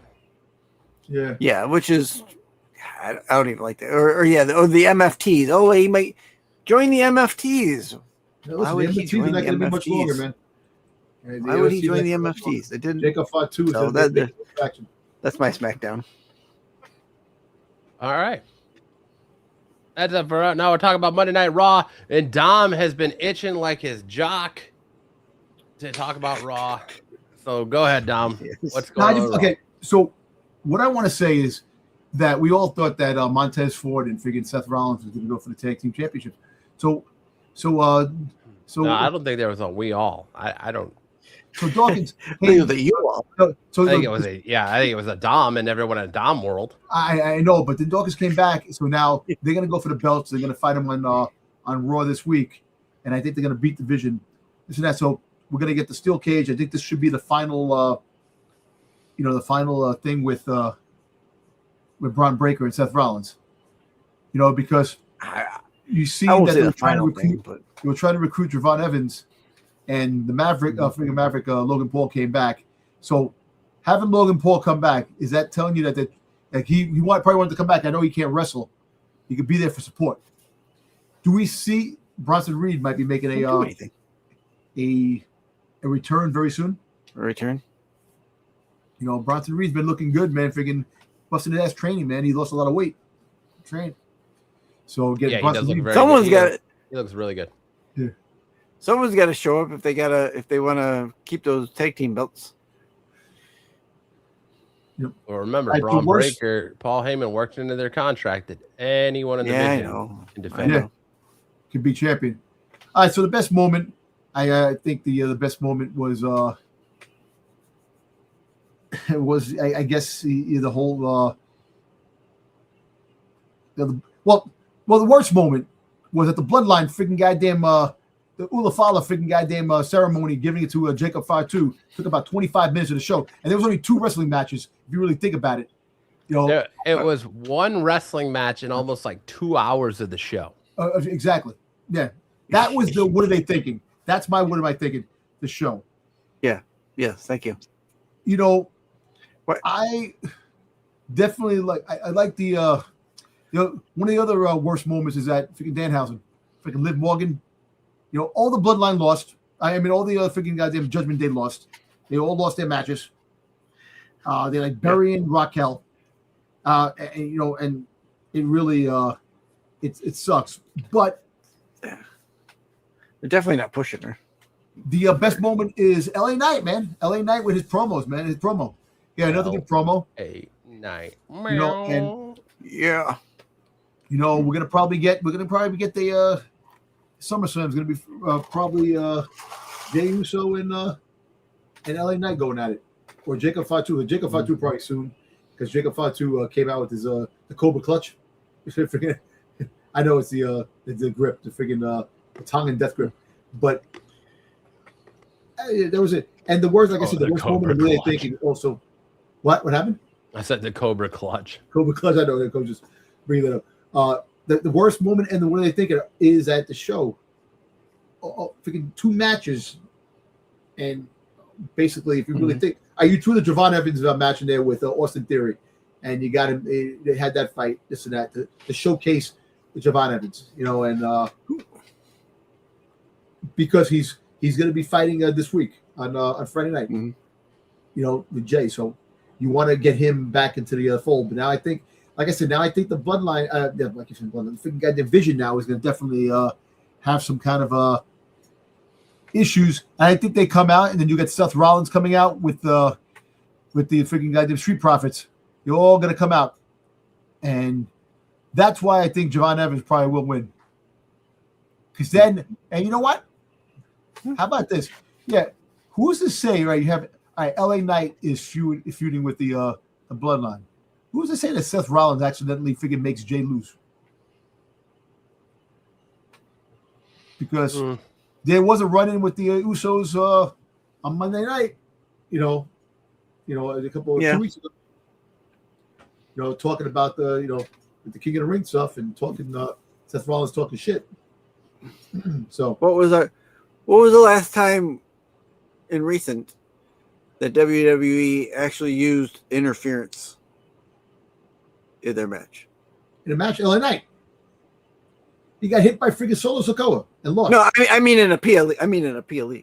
Oh, yeah. I mean, it's been a while. We've been speculating about shenanigans and all that for a while, and I think we might get it. Pulled that trigger. We might haven't gotten it. Night Champions might be a big cesspool of interference.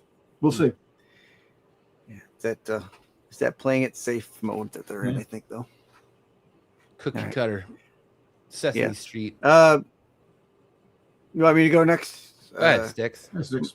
My best moment is the Chad Gable match. I thought that was a good match in a sea of nothing for that episode.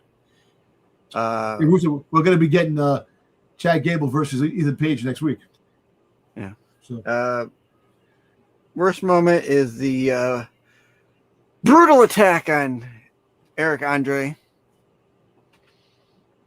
What the shit? Yeah, it was not. That was not needed. What the shit? None of that was needed. We didn't need the fucking Ulafala 2.0 ceremony. Oh, let me ask you. When did the Ulafala look like a big necklace of walnuts? So there's actually three. There's What is different Ulafalas. There's different Ulafalas. Okay, different colors, and I wish they would explain that because. There is different Ulafalas. You have a brown shuffle up one. You have a red one. You have there's a white different one. meanings. So does that mean he's like the second in command now because he's got a new Ulafala? Yeah. So he jumped over Jey. He's in the inner circuit now. He's part of this. He's part of the family now. Yeah, which he was before. Well, I don't know why he needed that, but it definitely showed Jey getting frustrated because he's getting this. So I think there's a potential for back and forth with those two somehow, some way, because Jey was remember he was in line to be the next tribal chief. Yeah, and then it was given to Solo, and now it's given to Jacob, and just when he thinks he's going to be in charge again, basically Roman gives him the old middle finger. Yep. So, yeah. Better luck next time, pal. Yeah, it wasn't a one in the air; it was a one in the air. Yeah, but you see, the whole fact is that you saw the ending when they were raising their fingers.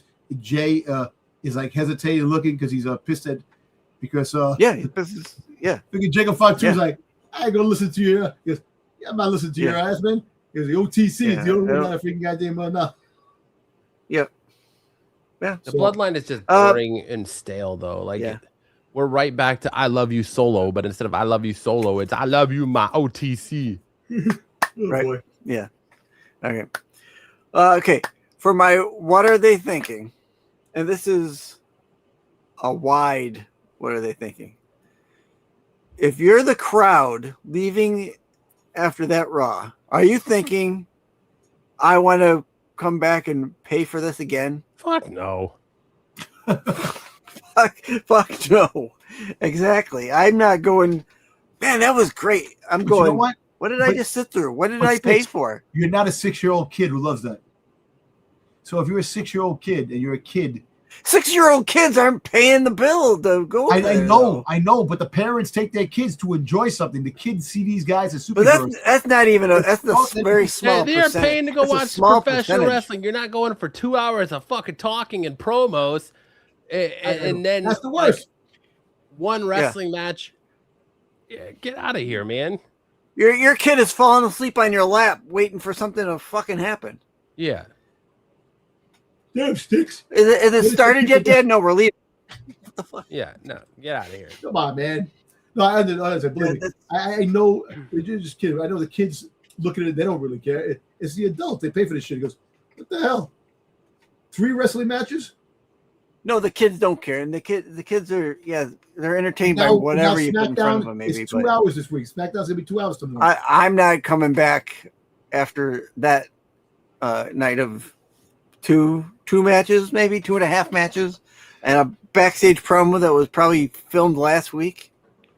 I want to know from Green Shirt Guy how he feels about how much money he has to pay to go to these events. They paid for him, man. Did he have a social? He must have a social. Yeah, he's an IG. I follow him on IG. Yeah. Okay. He's called Green Shirt Guy? Yeah.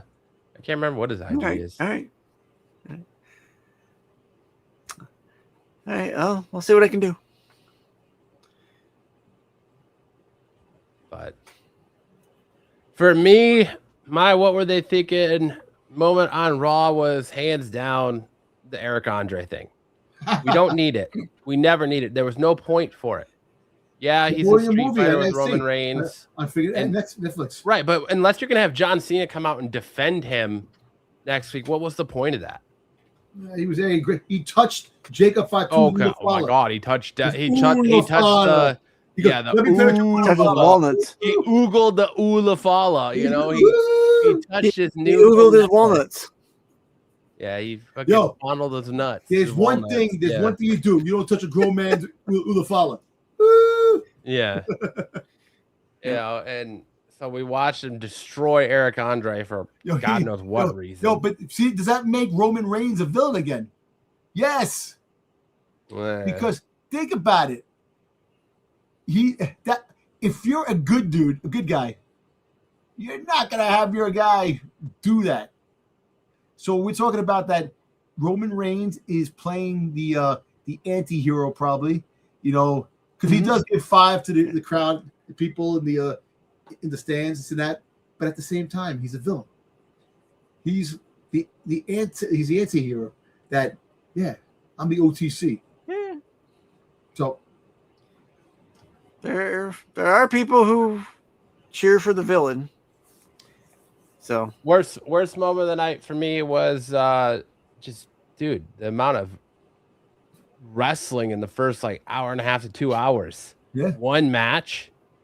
Yeah, I agree with Dom. Could you imagine, or Stixs? Could you imagine paying for that shit and you go into Raw and the first fucking hour and a half to 2 hours, there's one match? The first 20 minutes of the freaking show, 25 minutes was freaking guys in the bloodline. It took them forever to get freaking down. Freaking, it was a 10-minute walk for freaking Roman Reigns to walk down the ring to the. So. Yeah, at the least for the nosebleeds, you're paying $90. You got to listen to Roman Reigns talk about the accomplishments of guys who've done fuck all. And he didn't talk about The Rock. What happened with The Rock? The Rock's name was not mentioned in that freaking dialogue. So obviously, I think they're telling him to leave The Rock out of your mouth for right now. No, I actually think that there's going to be some beef down the road with The Rock when he comes back. There'll be some stuff. So you might get The Rock versus Roman Reigns. I don't know. Probably Saudi WrestleMania next year. Yeah, it's going to be towards WrestleMania. But do you have Roman Reigns without the belt? Of course, because he probably won't have the belt next year. Yeah, you don't need the belt to do Rock versus Roman. The belt's kind of an afterthought at that point. Yeah. It might be the reason why The Rock comes up. My other what were they thinking moment of the night is why the fuck are you going to insert Braun Breaker in the Javon Evans Austin Theory match? Like that didn't make any sense to me. That I felt like that spot did not need Braun Breaker.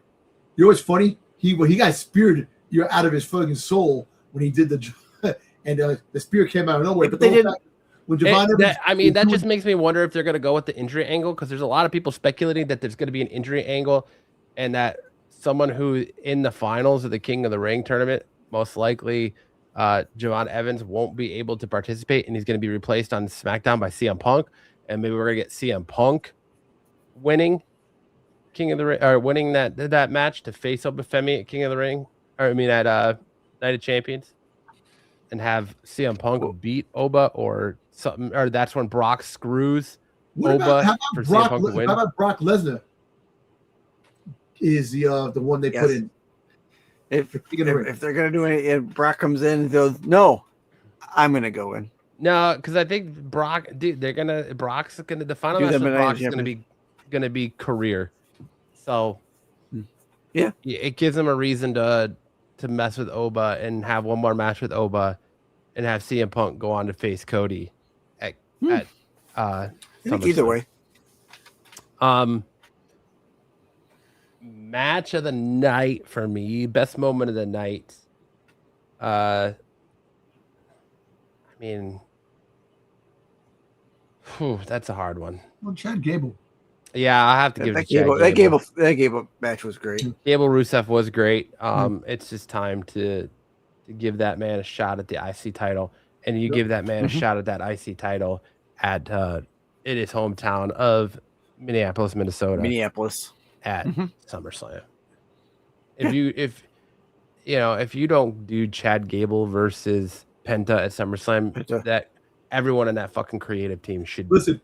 You're gonna get that, and if Chad Gable wins, he wins, and then he fights Ethan Page on the road. And Ethan Page wins, so Ethan Page will win later on. You know, he'll fight Chad Gable down the road. But give it to Chad Gable for now. I don't think Ethan Page needs the title right now. I think he'd be okay not having the title for a while. No, I'm just saying they'll do it now, but do it later. But eventually, Ethan Page will own the Intercontinental Championship. He will have. Yeah, he will eventually win it. I'm sure. Would you do at Night of Champions? Would you do Penta versus El Grande Americano? Have him drop it to El Grande Americano and have El Grande Americano versus Chad Gable at SummerSlam? No. To play that one back? I'll tell you when you do El Grande Americano versus Chad Gable and you run that one back, when El Grande Americano beats Dominic Mysterio for the AAA Mega Championship. Yeah. Because Chad Gable always says that, he said several times that he wants to find his way back to Mexico. He'll be back there one day. That's when you do it. You have Chad Gable beat El Grande Americano for that title. But you give him, and I would do that later on. Like I'd be all right with that. WrestleMania, maybe Royal Rumble. But let Gable have the Intercontinental Championship for a while. That would just be how I would book that. Sure. You should get a job working for WWE, Matt. I did. I'm telling you. Why not? Be the spokesmodel. Or wrestlers don't wear diapers. I could just throw. I mean, fuck. My 4-year-old can throw shit at the wall and talk about what's gonna pop up. Literally. She'd probably go, "Goo goo, daddy." There's a wrestling match right there. Well, thankfully, my 4-year-old is a lot more articulate than just goo goo. I know. The kids today, kids 4 years old having full conversations, like legitimate conversations. So, what do you think about inflation? What do you think about political landscape? What?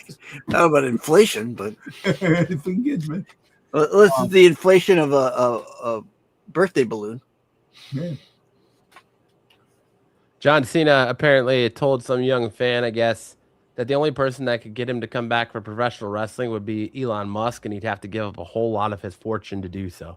Shit. See, not even freaking guy Saudi. So, I mean, the fact that Cena's out here saying that, he would never come back, and now all of a sudden, it's like, well, if you're willing to pay me enough money and back that truck up to my house.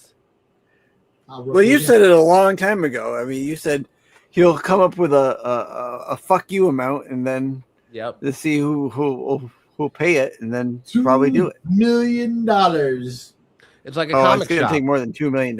It's like a comic shop. When you see that book on the shelf, and it's like triple of what it's going for, that's that. I don't want to sell it, but if someone's willing to pay my price, I will. Price tag. If you can get me Detective Comics 27, Amazing Fantasies 15, Action Comics #1. Yep. You freaking 5 times what those books are worth. Because that freaking goddamn Superman #1. Saudi Arabia wipes their ass with them Action Comics #1. Yo, there's a dude who has all those books in his goddamn freaking vault. Saudi Arabia. Yeah. Wipe their ass with an Action Comics #1. $2 million. I use that to wipe my ass every night.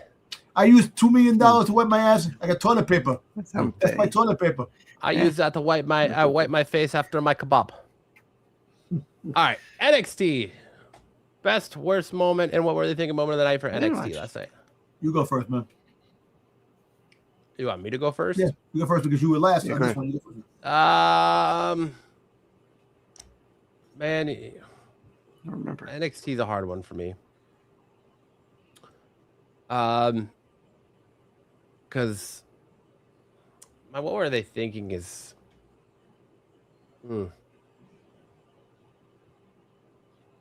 don't know. Do you already have yours ready to go, Dom? Well, I was gonna say what do they think? My worst moment was watching Jaida Parker get buried. You know, poor girl can't get herself going, and then it aggravates me because I want to see big things for her. Because I think she's truly special and awesome. But yeah, that that was that. The highlight of the moment was seeing Tatum Paxley coming back to freaking haunt Zarya, and Zarya wound up getting freaking pinned in the tag team match. So her getting pinned, that means somebody's gonna go up for against her against the championship. So kind of, and also the best moment, Izzy Rain. She's definitely every week she's been doing good and good, better and better. And like I said, it really wasn't like Kendall Gray and Lower Vice. That was I like that match. That match was good. Like I said, when Tam Paxley came back, so that match was pretty good. The funny thing about that match, you see when freaking Lola Vice got laid out and her legs like this, and she's like laying in the mat. The camera guy just took a snapshot. He goes, there was a caption that says, "No wonder Damian Priest is so high on Lola Vice." They were both at the. What happened to Booker? Why was Corey Graves there?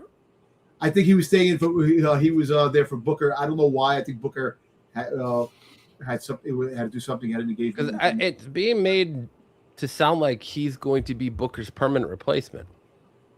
No, I don't think he's going to be Booker's permanent replacement unless Booker's coming to the main roster, and he's going to wind up becoming a commentator here in the main roster. Because I think they're changed. So there's word on the street that there's going to be some changes in the commentators. So we don't know. I don't know when. So, but they're talking about it. So we'll see. But I think of what I believe is that Booker T had an engagement, something going on, and he couldn't be there, so they had Corey Graves fill in for him. I mean, for me, no, you're not. Are you done, Dom? Yeah, I'm done. I'm done. My worst moment of the night was the sit down between Naraku and Tony D'Angelo, just because fucking nothing happened. Yeah. It was pointless. And the fact that there was only 5 matches on NXT. There's more matches than freaking Raw. Yeah, 2 hours of NXT, but you only had 5 matches. 5 matches, yeah. And you had some pretty good matches. Like I said, the tag team. I'm thankful we didn't have to look at Mason Rook's Mandusi this week. Good. There you go. That was the best moment. I think the kid's got potential. He just needs different ring gear. That's all I'm gonna say. Either he needs to tone up the thighs or get what's sad? Ring gear. And as a former fat guy who has a lot of loose skin in that area too, dude, I wouldn't go out there wearing belly roll should be the perfect example for him to understand. Yeah, to use Ozempic. Hey, to do something.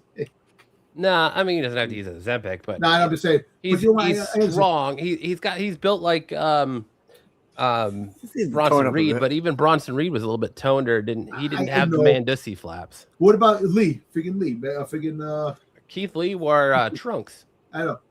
So maybe the outfit. Just a ring gear change up, man. He doesn't need to wear the singlet. He isn't a fucking Greco-Roman wrestler. John Cena route. Wear the shorts.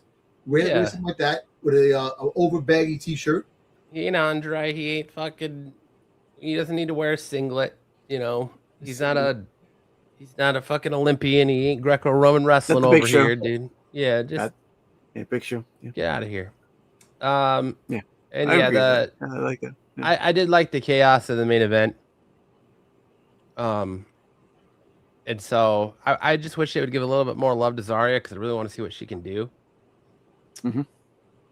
And I liked Izzy Dame beating Thea Hale. Yeah. But yeah, that was my thoughts on NXT. It was kind of a meh show. I feel like NXT has kind of been a meh show for a while now. Better than it. Because I don't care about Dork State. I don't care about Dork State. They still have not given me a fucking reason to care about Mason Rook.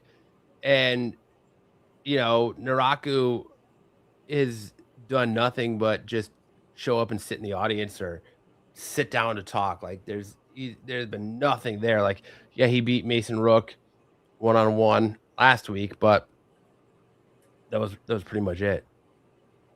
Mm-hmm. Did you watch NXT Stixs?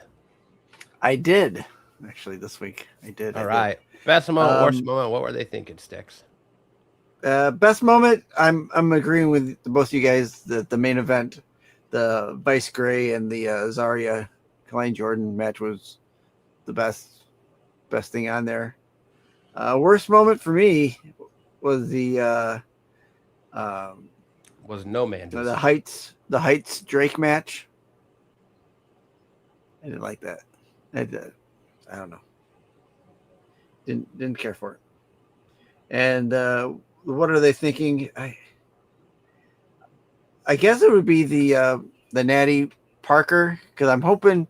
My what are they thinking isn't because it was bad or just the direction that they're going to go with it. I'm interested to see what direction they take it for. That's what are what are they thinking and where they go with Jaida Parker. Who is your daddy and what does he do? Yeah. All right. So, we don't have Dynamite this week because we're filming on a Wednesday night. It's got me all fucked up. Thanks a lot, Dom. So you're welcome. Anytime. We don't have a Dynamite recap tonight because Dynamite is literally on while we're recording this. So we'll hand it over to Stixs. He said he doesn't have a heat check this week, but I do see he's got a little something down there for the King and Queen of the Ring. So we'll pull that up. And what you got for us, Stixs? I thought we'd huh? So go ahead and fill in Dom's holes, Stixs. Damn. Jeepers. I just thought we'd cream puff. Push up and just go Dom's through. Here for the back We've shot. already kind of talked about it, but what the results were in the King and the Queen in the Ring. We've already kind of touched on it, but here's your. I can't. Oba Femi. There it goes. What have I got first? I could. Mine's swirling. What do I get? The girl. I got the women first, right? Or no? I get the men's first. It's the men. So get the men. Oba Femi defeating Dominic Mysterio, and then of course we're gonna get Divine Evans versus Who are we getting? Jey Uso. Who are we getting versus Jey Uso? Divine Evans. Okay.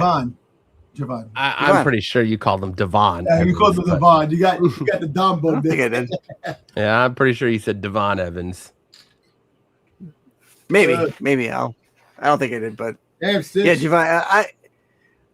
I would like to see Javon get pushed into that Oba Femi match. I'm hoping they don't really go Jey Uso. Well, I got a feeling there's going to be some shenanigans. I don't know. Happening. LA Knight's going to fucking again. Jey Uso. We haven't seen it on PLEs, but in the main shows we have. So there very well could be some kind of shenanigan happening. So shenanigans, actually. Do you think that Lesnar was supposed to come out for that the Mysterio match and then maybe backed out, and that's why they had the whole? I thought you were going to come out this time, and up. No, they're holding. They're holding that. They're gonna wait till the last couple minutes. He's gonna come out when they really need. Or do you think they did that because of the speculation from the IWC?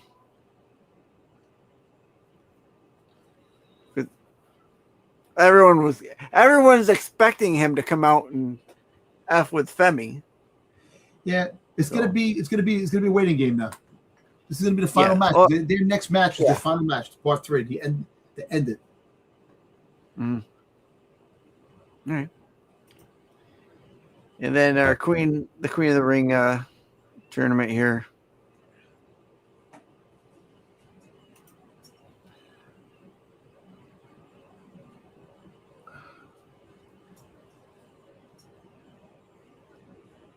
Where we had God, I can't even see it now. There we go. Well, so where Liv Morgan, we got Liv Morgan, Flair coming up, and then Io Sky defeated Rodriguez. Quick question. All right, so Morgan is gonna. Where are they fighting on Monday? Where's Monday gonna be? They're gonna be Monday. Where are they gonna be in London on Monday? What, Dom? Monday. They're gonna be in London on Monday. Monday is in London. Yeah. Okay. So, who's Flair beefing with? Jay Cargill. I think Jay Cargill's gonna friggin' cost Charlotte, the Queen of the Ring. You think she's gonna come out and do that, or is Fatal and Flames Influence is gonna come out and interfere In London? in London? You think Morgan definitely does get there with Io Sky, and that's when we get Stephanie Vaquer, if she does, if the visa stuff works out, you have her interfere in. I mean, if you're right, and if the sheets are right, and then she's having a visa issue, I don't know if it'll be set up by Monday.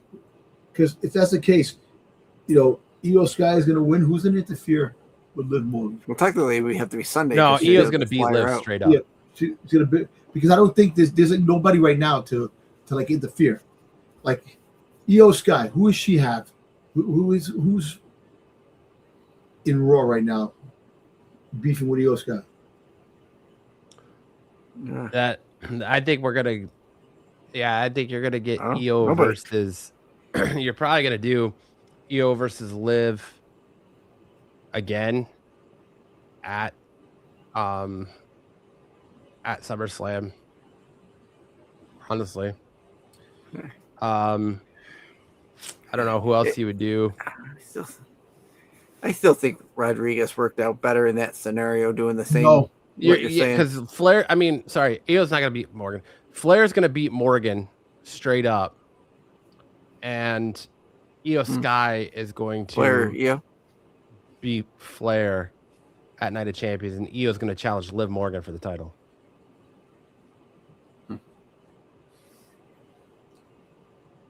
I don't know. I actually think the belt should be put back together again. Like have the two belts together, like unite the tag team championships and the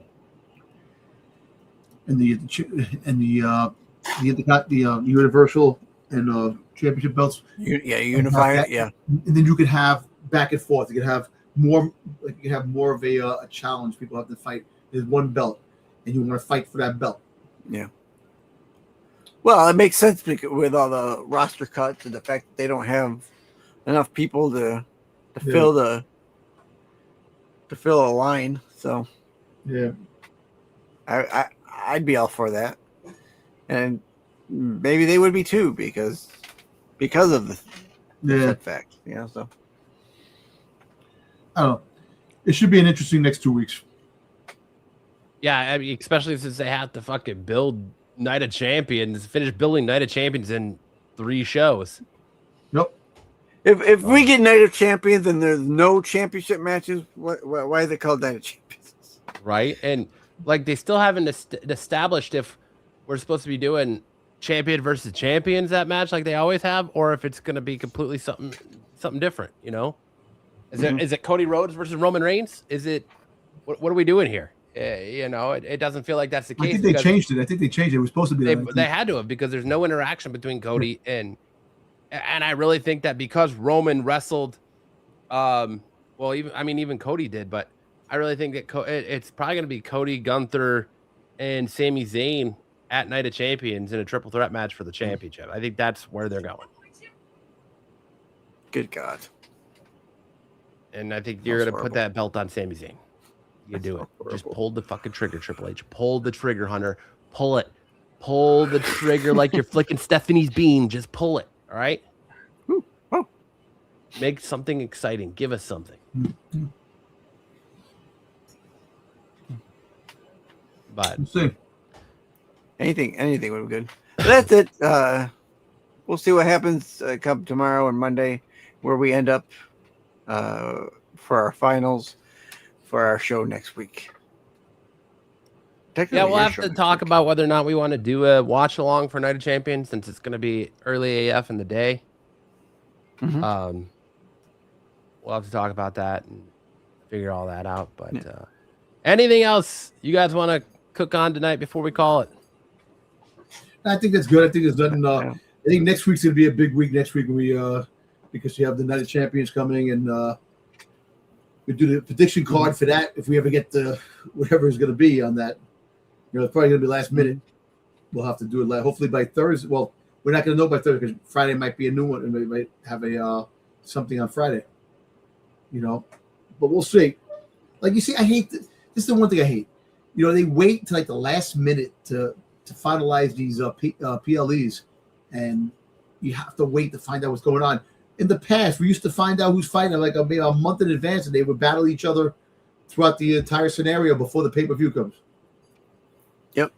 Now, it doesn't happen.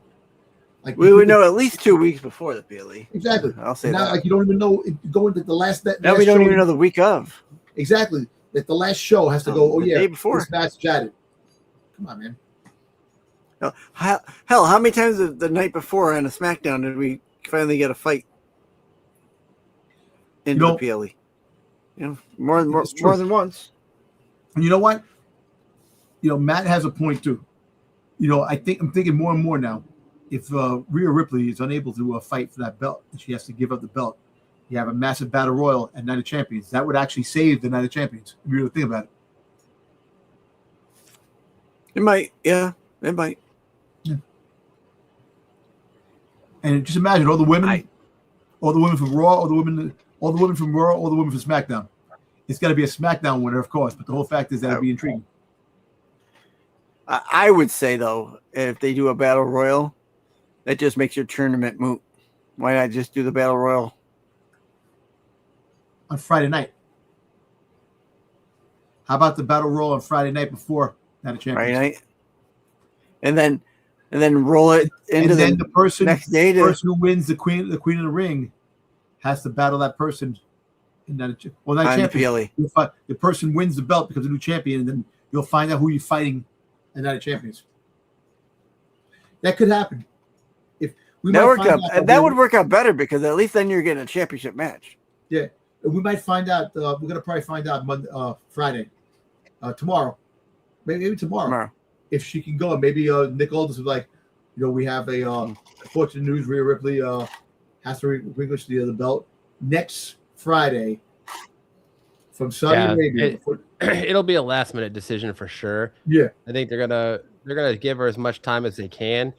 I think if by Night of Champions or SmackDown before Night of Champions, if they say, listen, like she's gonna need surgery, she's gonna need a scope, she's not gonna make SummerSlam, they'll have her drop the title. Maybe not. Maybe they'll keep the title on her. Who knows? But yeah, but then you have done that for other people. I don't. I think it's all just going to depend on how long her absence is going to be. And you could have more challenges for Liv because you don't know how much longer Stephanie Vaquer with the visa issues and the injury. So,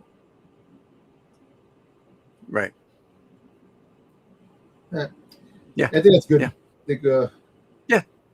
But all right, well, I guess that'll do it for us this week on Off the Mat. The bell is counted, the 3 count has hit, and we're gonna call it a night. If you want to check out more from Doms and Stixs, you can check them out this Friday night over on the Qualified on Renovision. You can check out me, Stixs, and probably Dom Saturday night on SNS.